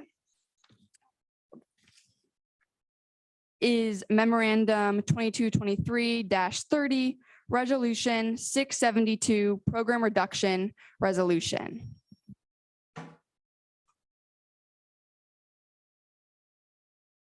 Are there any discussions or questions to be had on this item?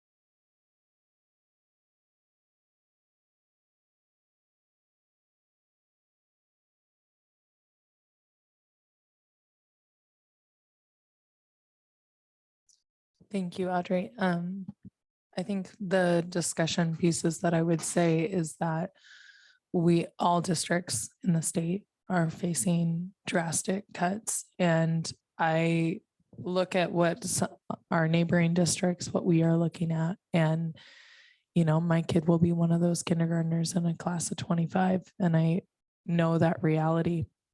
I understand the conversation where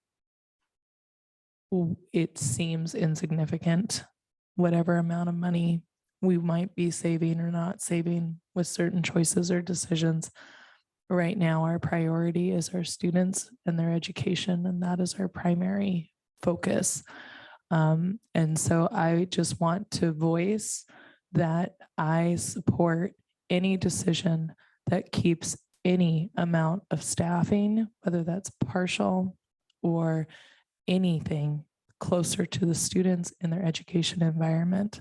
And so if people want to make a comment about 20,000 or 9,000, you know what? That's a 0.1 para. That's somebody having 0.1 left of their job back. That's half a day of their job back. And that is our focus. That is our priority. And I understand the frustration around that. I get that. But the priority is people and the priority is our students.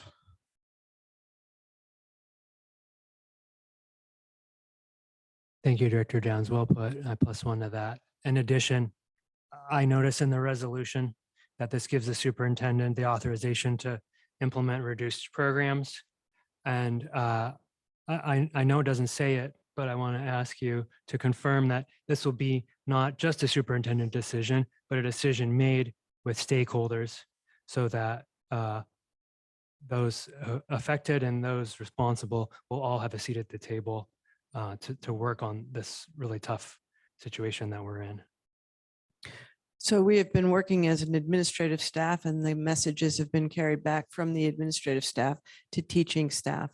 I have not actually, other than today, we did a presentation to all staff so that they understood the magnitude of the budgetary issues. You saw the same presentation. They were all there, opportunity for questions, comments, input. We are in April, and this budget actually is implemented by the board in July. So we anticipate there will be more time spent between now and that time getting staff input.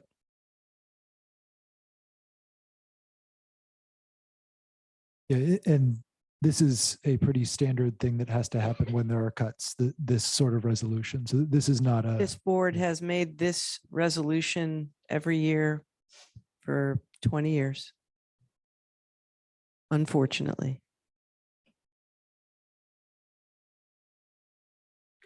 Any further discussion on this item? I just want to add my voice to that of Director Greenhair expressing appreciation. I'm not sure, I'm not expressing your words, but I'm expressing a sentiment that I think is compatible with your words. Appreciation for processes where those closest to the impact have input into the outcomes. And I hope and trust that your process in soliciting feedback from staff will include bringing together people in small enough groups to engage in rich conversation on these topics, because sometimes the creative solutions are less accessible in a less conversational format. Thank you. Yeah, I want to share my agreement with Director Downs and the others who spoke about the importance of where the rubber meets the road. And I know that you know this. I'm just stating for the public record that I agree with the choices that the sentiments that they're expressing and the choices that I've seen from the district about prioritizing teaching and education and care for our students. And where there are accommodations to be made, I'm sure that you will work on making accommodations, and where there have to be those cuts that go into the bone rather than just to the bone, I understand that those decisions will have to be made too.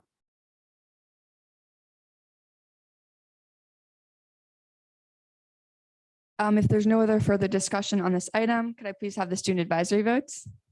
Aye. I'm actually going to abstain from this one. All of those in favor of approving this memorandum, please say aye. Aye. Those opposed, please say nay. This item has been approved. Okay, moving on to our next item, Memorandum 22-23-31, Resolution 671, Budget Extension for the 2022-23 Transportation Vehicle Fund. Is there any discussion or questions to be had on this item? It feels to me like this is a gimme. Yeah, I might be a little biased here, but I'm really excited for our electric bus. Hopefully it arrives sooner than 6 months. So just going to be hopeful. If there's no other further discussion, could I please have the student advisory votes? Real quick, I know a lot of middle schoolers are really excited about the electric bus. Aye. Aye. Oh, sorry, I keep forgetting I'm sharing this. All of those in favor of approving this memorandum, please say aye. Aye. Those opposed, please say nay. This item has been approved. Moving on to our next item, approval of memorandum 22-23-32, food service RFP. Is there any discussion or questions to be had on this item? A point of order, where is the RFP? It's my understanding that this is an approval of beginning the process for an RFP. The format of the RFP will be determined based on revised Code of Washington laws and OSPI dictates. Thank you. Yeah, I realize it's fairly structured and preordained. I just want to add for the public that our last meeting gave an opportunity to hear some discussion on this topic if there's curiosity about what this is and how it fits into the scheme of things. Yeah, absolutely. Is there any further discussion to be had on this? Hearing none, could I please have the student advisory votes? Aye. Aye. All those in favor of approving memorandum 22-23-32 food service RFP, please say aye. Aye. Those opposed, please say nay. This item has been approved. Now moving on to our fourth item of new business, memorandum 22-23-33 would-be watershed lease for South Whidbey Community Center and MOU for outdoor classroom. Is there any discussion or questions to be had on this item? I'd just like to ask Dr. Moshe if you could talk about any changes, any major changes for the public's edification? The outdoor classroom is actually owned by the district, and the Whidbey Watershed Stewards have been the caretakers for that facility. We did have some modifications, but they're minor to the lease. They have a new president, and so we've gone back and forth quite a bit because they had some concerns and some things that they didn't know about and so on. This is what we've come to agreement together on.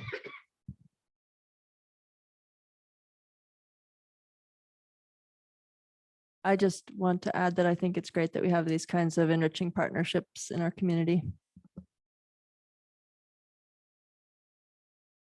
+1 to that. +2. Any further discussion on this item? Could I please have the student advisory votes? Aye. Aye. All those in favor of approving memorandum 222333 Whidbey Watershed lease for South Mead Community Center and MOU for outdoor classroom, please say aye. Aye. Those opposed, please say nay. This item has been approved. Okay, moving on to our final memorandum of new business, memorandum 222334 Pomoa Place lease at South Whidbey Community Center. Are there any discussions or comments on this item? Just wanted to give Dr. Moshe the opportunity to, if there are any major changes or anything like that. But this is a new lease, and it is actually going into what is referred to as the old district office. It's actually quite exciting. It's a group of BIPOC folks who are creating a space for, as you can see, an offering of community and connection for BIPOC folks, a space to feel nurtured and empowered and mentoring and advocacy. Quite excited to have them join at the center. And again, kudos to Gail Lavasser, who puts together these deals, and then to Christy, who does up the lease and make sure we're dotting i's and crossing t's. I'm really glad that the district is involved in this and is able to help out with this. I think that's a fantastic program. This is a really exciting addition to the community center. +1. Just curious, since this is a new lease, how was the rents price determined?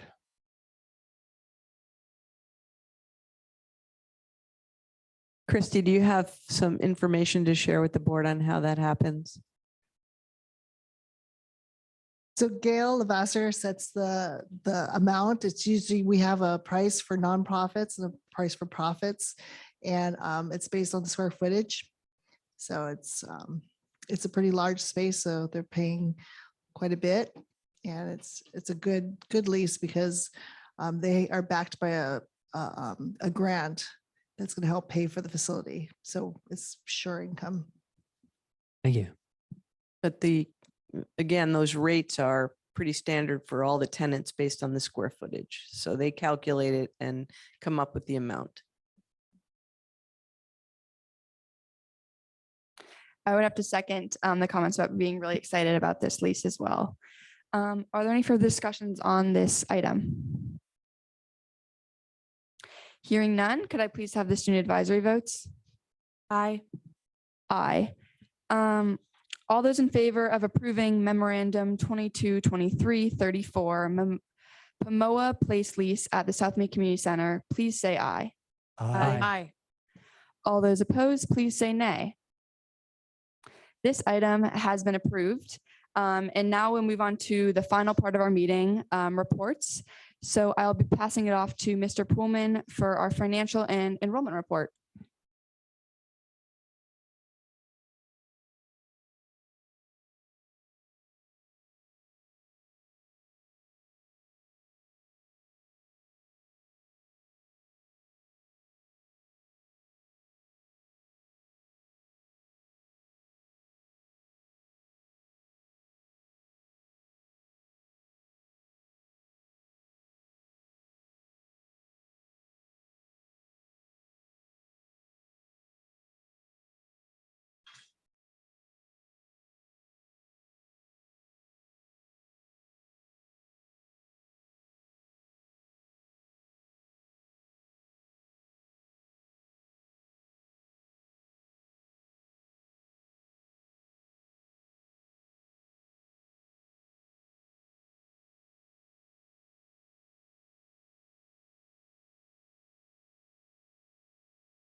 So this is our financial report. We'll start with enrollment.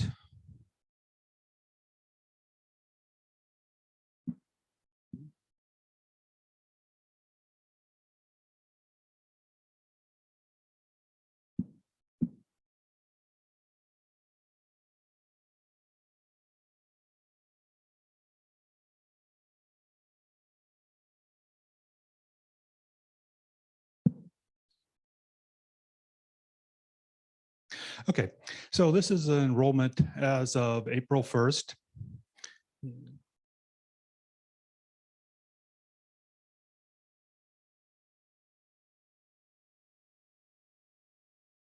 I'm gonna do it because if I'm getting close to my keyboard, things start moving. Stop sharing. Yeah, it's like, I don't know where it's coming from. Static electricity or something. I can make it move without touching it.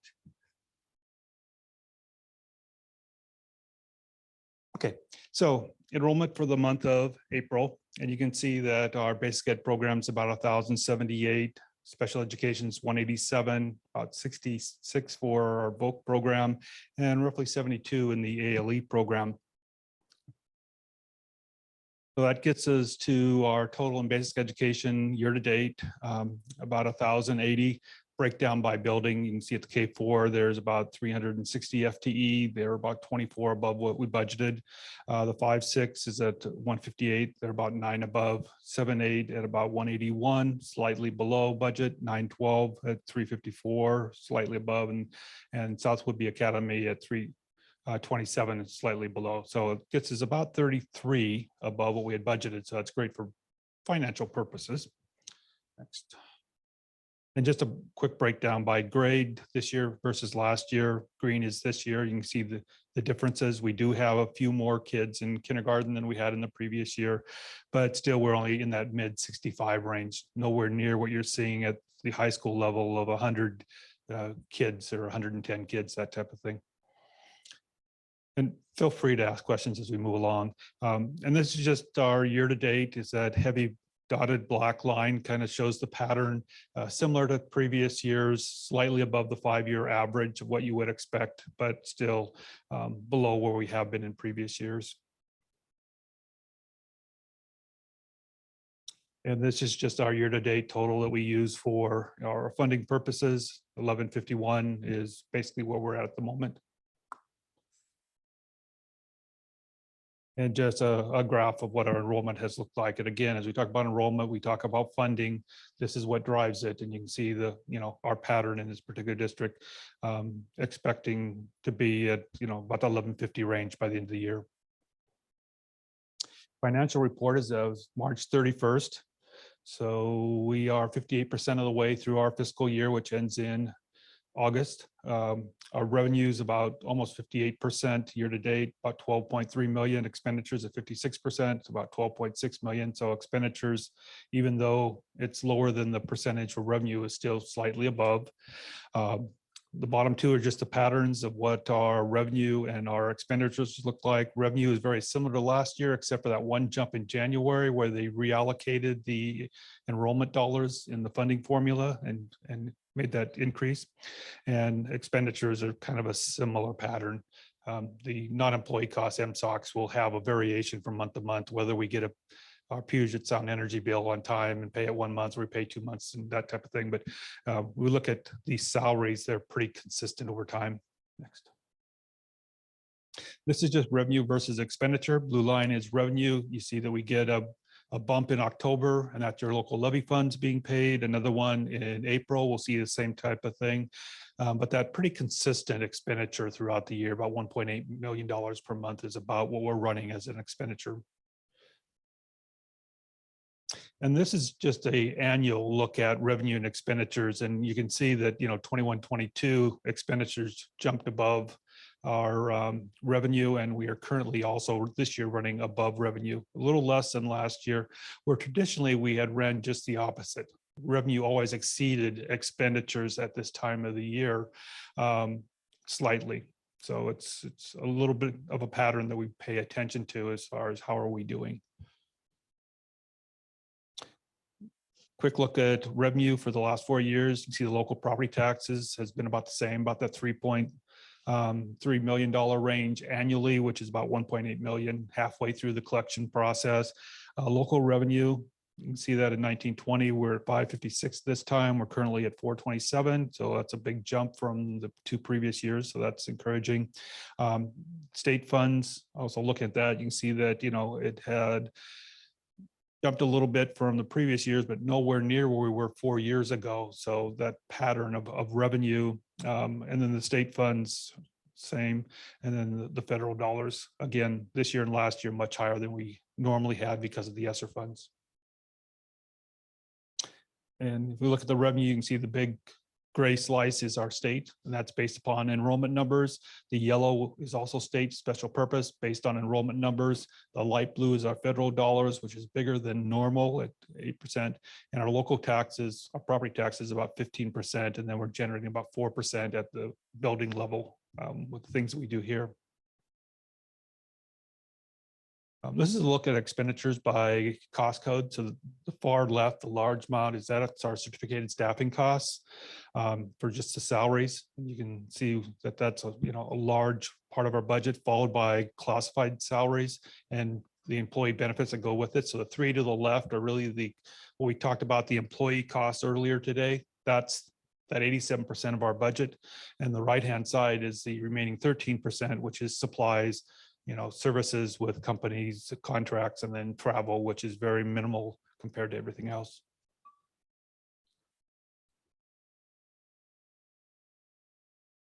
And just a graph type breakdown, salary and benefits currently at 87.69% of budget, and non-employee costs about 12.31. It gives you an idea of what those dollar amounts look like in this type of a graph. So it's a very large part of our budget. We add encumbrances, those things that we know we have to pay, contract balances, et cetera. The non-employee costs were at about 69% of our budget, about 98.5% for payroll, for a total of a little less than 94% of budget. So, I feel comfortable that we are going to get through the year without exceeding our budget in any category. Fund balance, the light blue dotted line is this current year, and you can see a little bit of a jump, and that happened in January. We received those dollars that were based on that, allowed us to go a little higher than we'd normally see, but it's the same pattern. And we will actually look at probably building or dropping that fund balance as we go through the year to a little bit lower level than what we currently are at this time.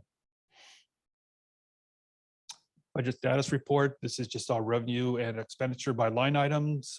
It gives us our budget and our actual for a year, encumbrances, and if there's a balance, and a ending fund balance. And our current funding balance is $4,965,840. So that's how much we have in the bank at this time.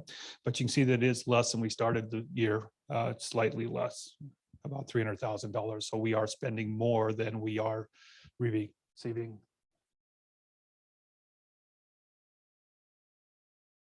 Another way of looking at the same thing, and this is just asset and liability. It's a balance sheet, comes with the same ending fund balance, but just, where is our money? Cash on hand is going to be in local bank accounts, cash on deposits with the treasurer, warrants outstanding as checks that we've issued and haven't been cashed yet, and taxes receivable, due from other funds, all those different assets and the liabilities that go with those by fund.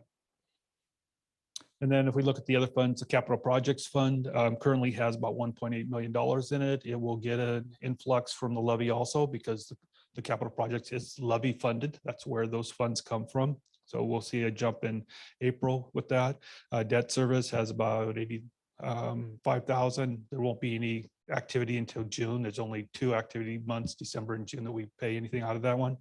ASB currently has about $95,000 in it. Transportation Vehicle Fund, it's about 150,000. Won't receive any additional funding from the state until August. That's when our reimbursement comes in. And it's used for buying school buses. We will receive the amount that we are spending on the electric school bus prior to actual receiving it. So we'll see a big jump when that actually shows up. And then the Private Purpose Trust Fund, which is donated funds from the community for student scholarships has about 797,000 in it. And it's dictated on how that is spent. It's basically the interest is what we spend on a yearly basis to maintain that base equity. So it will be here forever, basically. Any questions I can answer for you?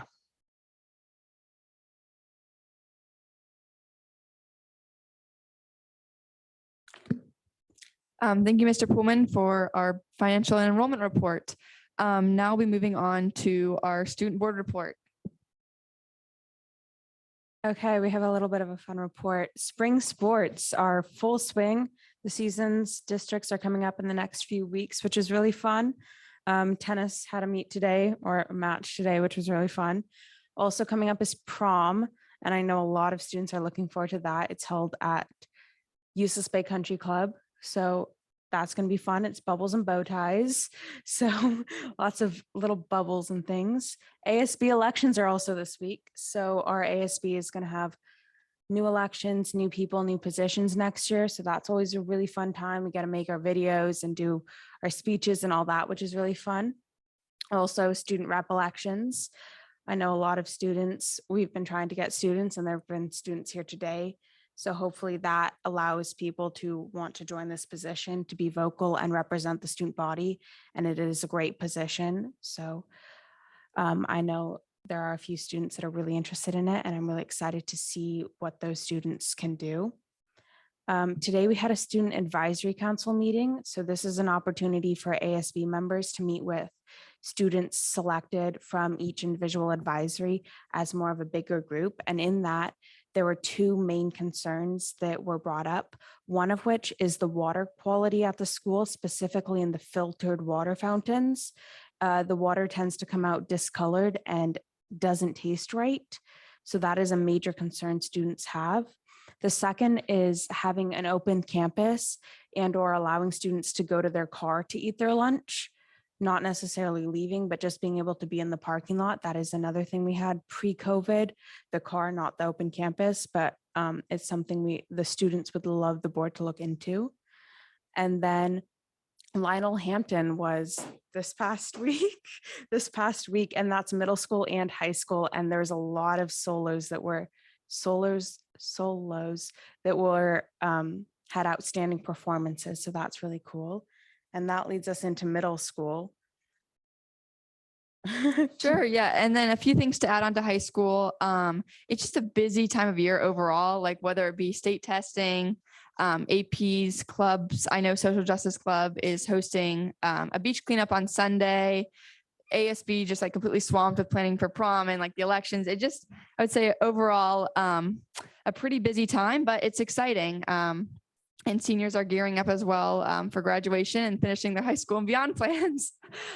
So middle school, the middle school went on an overnight trip, I believe, to Deception Pass. It's coming up. Okay, correction. Sorry about that. Coming up trip to Deception Pass. So that'll be really exciting for students. As well as today they had a track meet at home, which is really great. And I know a lot of high school volunteers showed up as well. It's always exciting to see the middle schoolers out there. We try to like start recruiting for high school. We're like, hey guys, you should come out. So that was exciting. And then middle school also attended Lionel Hampton with the high school. I believe it was in Western Idaho. So quite the journey for the weekend, but they all did really well. So that was great to hear. And right now they're kind of planning the sixth grade introduction and kind of phasing in the sixth graders and kind of having an orientation. So that's been something they've been focusing on as well. And then also like focusing on what school is going to look like next year and what schedules will look like, lunch times, overlap in hallways and such. And with the planning the sixth grade, it's very much student led. There's teachers there to help, but the students, the seventh graders that are planning it, really get to take a lead on it, which is cool. With the K through fourth grade, kindergarten graduation is coming up. So all the little kindergartners get to walk across the stage, which is always super cute to see. And the Orca Showcase, which the different grades can display their learning throughout the year and the projects that the students have made, which is also really cool kind of end of the year. activity, fourth graders will have their second annual Art from the Heart, where they will create art and sell it as a fundraiser. And this year it'll be for the Whidbey Camano Land Trust. So cool organization that the students can help support. And also the fourth graders had a 2-day excursion and overnight at Camp Casey. And I know my sister's in fourth grade and she really loved that. So really cool opportunities for all the students. And then earlier during public comment, we got a comment, but it didn't have a name or location, so we weren't unable to address it during open public comment. But it's something I would like to address in our student board report. It was, do the student representatives on the board support the decision to stop during bus trips? I would just like to say, as a student representative, I take my position very seriously to represent the students. And if students are coming forward expressing whether wanting to stop for health reasons, stopping for team bonding, or stopping because it's tradition, I'm going to support it as a student representative, no matter if I support it or not. But I'm also a student representative and I can speak in agreement with their positions as well. Yeah, I'd like to second that. We represent the students and clearly this is something the students want. I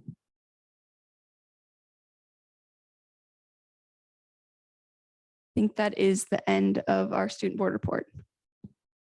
Okay, I keep forgetting I'm sharing, so apologies. It's a bit of a transition. So now we'll be going into the superintendent's report. Thank you, Audrey. Doing a great job. For the superintendent's report, I just want to highlight that Teacher Appreciation Week is coming up next week. And we won't be actually meeting during that time. So I wanted to make sure we called out our teachers and all the hard work they're doing and continue to do all the time. And again, in terms of appreciation on behalf of the district to them, it's the same token of appreciation where everyone was afforded the opportunity to get at least a t-shirt on the district or use it towards another item of memorabilia for them. And our student reps really highlighted the things that students are facing, and testing is a big one. So the high school was definitely doing SPAC, as are the other levels, and lots of folks are helping make that happen. That's really all I have. Thank you, Audrey.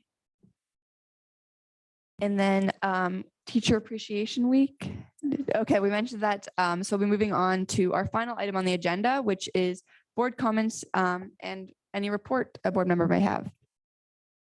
I can definitely +1 that the fourth graders had a blast at their overnight.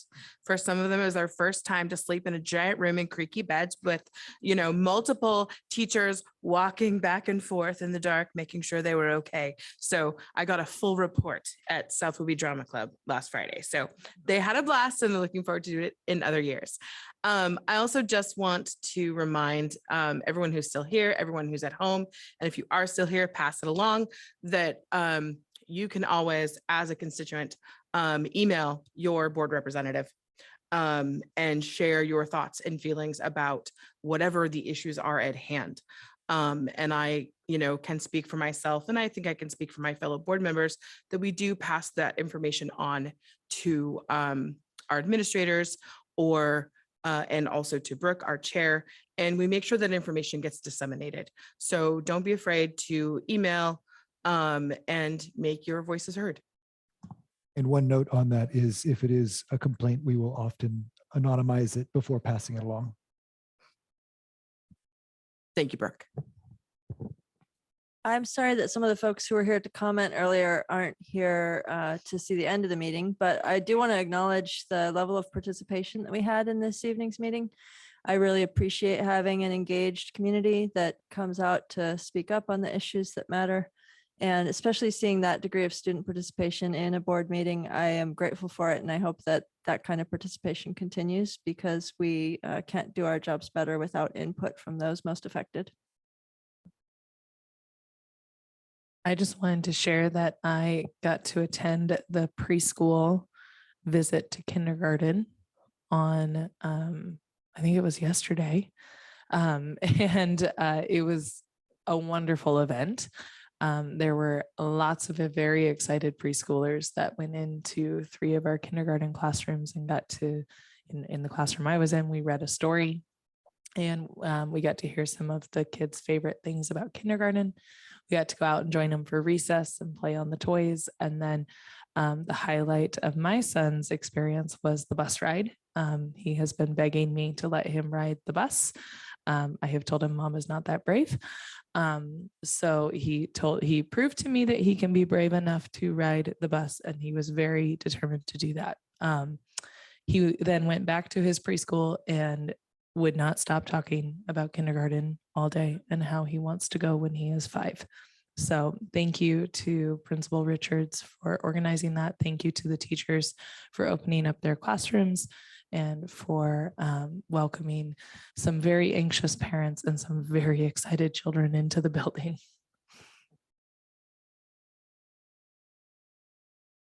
I have a bunch of stuff, so I'll go quick.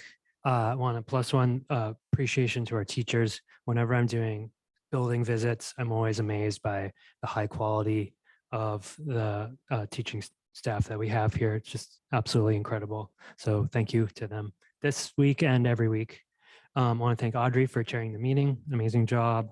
I want to thank all the voters who exercised their voice in the bond, and we'll see how it turns out. And speaking of exercising voice, I want to thank the community members who came here, especially those who had a air of respect and problem solving. I think this is a problem that the community can solve. And although it's not a board level decision, as a WIA rep, I'm happy to be part of the discussions, either to provide input or facilitate in any way, just recognizing that it's a athletics budgetary and prioritization issue, not a board issue. So thanks. I've got a couple also. I want to appreciate what everyone just said in their reports. I agree with quality of the teachers. They're fantastic. The wonderful welcome that folks give, everything going on. I want to call out one thing that is happening here at the K4 alongside SBAC is Principal Richards is working on a Change the Vibe campaign, which just as a parent, I'm really appreciative of when my child gets there, is trying to gather words of affirmation and support from other students and from adults to provide to those testing, to change the idea away from this pressure-laden, intense, like cauldron of bubbling anxiety into something that this is a chance to show off. This is a chance to show who you can be and who you are, to just take some of the pressure away from that. And I think that's so critical to start at this level to sort of de-terrify testing as best as possible. Let's see, I've had the chance to volunteer in my daughter's classroom, which is amazing. And I want to give another shout out to the teachers that we have doing amazing, wonderful work, and to the paraeducators working alongside them and other support staff. In the time that I've been in that classroom, seeing the difference that a single additional person in the classroom can make, even when it's an untrained lout like myself, knowing that a paraeducator can make so much more difference, I think it's incumbent upon us looking at what's best for our students to advocate upwards very strongly to change that prototypical school model, to get more paraeducators in classrooms, to get more support staff, nurses, psychologists, counselors, to make sure that both teachers and students have all the supports that they can get, and that we aren't putting such a heavy load on the paraeducators and support staff that we can't afford. Because I know that they are working their tails off every day beyond what they're contracted for, and everyone here is doing an amazing job, and we need more people to support them, and we need more money from the state to do that. And Brooke, I appreciate that. I would also just echo that in that advocacy, we need to advocate for the legislature to fund those positions at a living wage. Yes, because absolutely. I understand that districts have their own collective bargaining agreements, but it's not, it's a larger problem than that. And those positions in particular are significantly underfunded. Absolutely. Thank you. Yes, that is the other part of that is more of them and a living wage for them. Thank you. The last thing on my list is something that we'd been several of us have been discussing in groups of two as it comes up. I think it's just been me and Joe talking about this maybe is coffee with the board, an opportunity for community members to sit down with 1 to 2 board members or agendize it and have more if more can make it. Sometimes in the morning, sometimes in the afternoon, sometimes on weekends, to get that communication directly to the board and to help educate our community about what's going on inside our schools. This isn't something we need to vote on, but I'd like to see if there's interest among other board members in that. I'd be very interested, and I'd add it would be an opportunity to help educate the board about what's going on in our community. Okay. Thank you. That's all I've got. Yeah, I have one more comment to add. I probably should have added during our student board report, but I would also like to thank all the teachers in our district for going above and beyond to support students in absolutely every way possible. I would also like to thank the students who shared their comments tonight. We might not have a vote at this age, but we do have a voice, and that's a huge part of democracy. So if there's any other questions or board comments. One more thing that just Ms. Macaro reminded us is the CEA survey. That is one of our CEE survey. Thank you. I'm thinking of my wife's union position. CEE survey is one of the best ways for the administration and the board to see what people associated with the district, whether it's students or staff or parents or family, think and how they feel and what their experience is like. So please, it ends Friday. Please get your responses in if you haven't already. And Thank you. That acronym is Center for Educational Effectiveness. That's a third-party provider that supports us to get the data we need to improve our schools. The board will go into an executive session after this for approximately 1 hour to review the performance of a public employee. But with that, this meeting of the South Beach School District is adjourned. Thank you.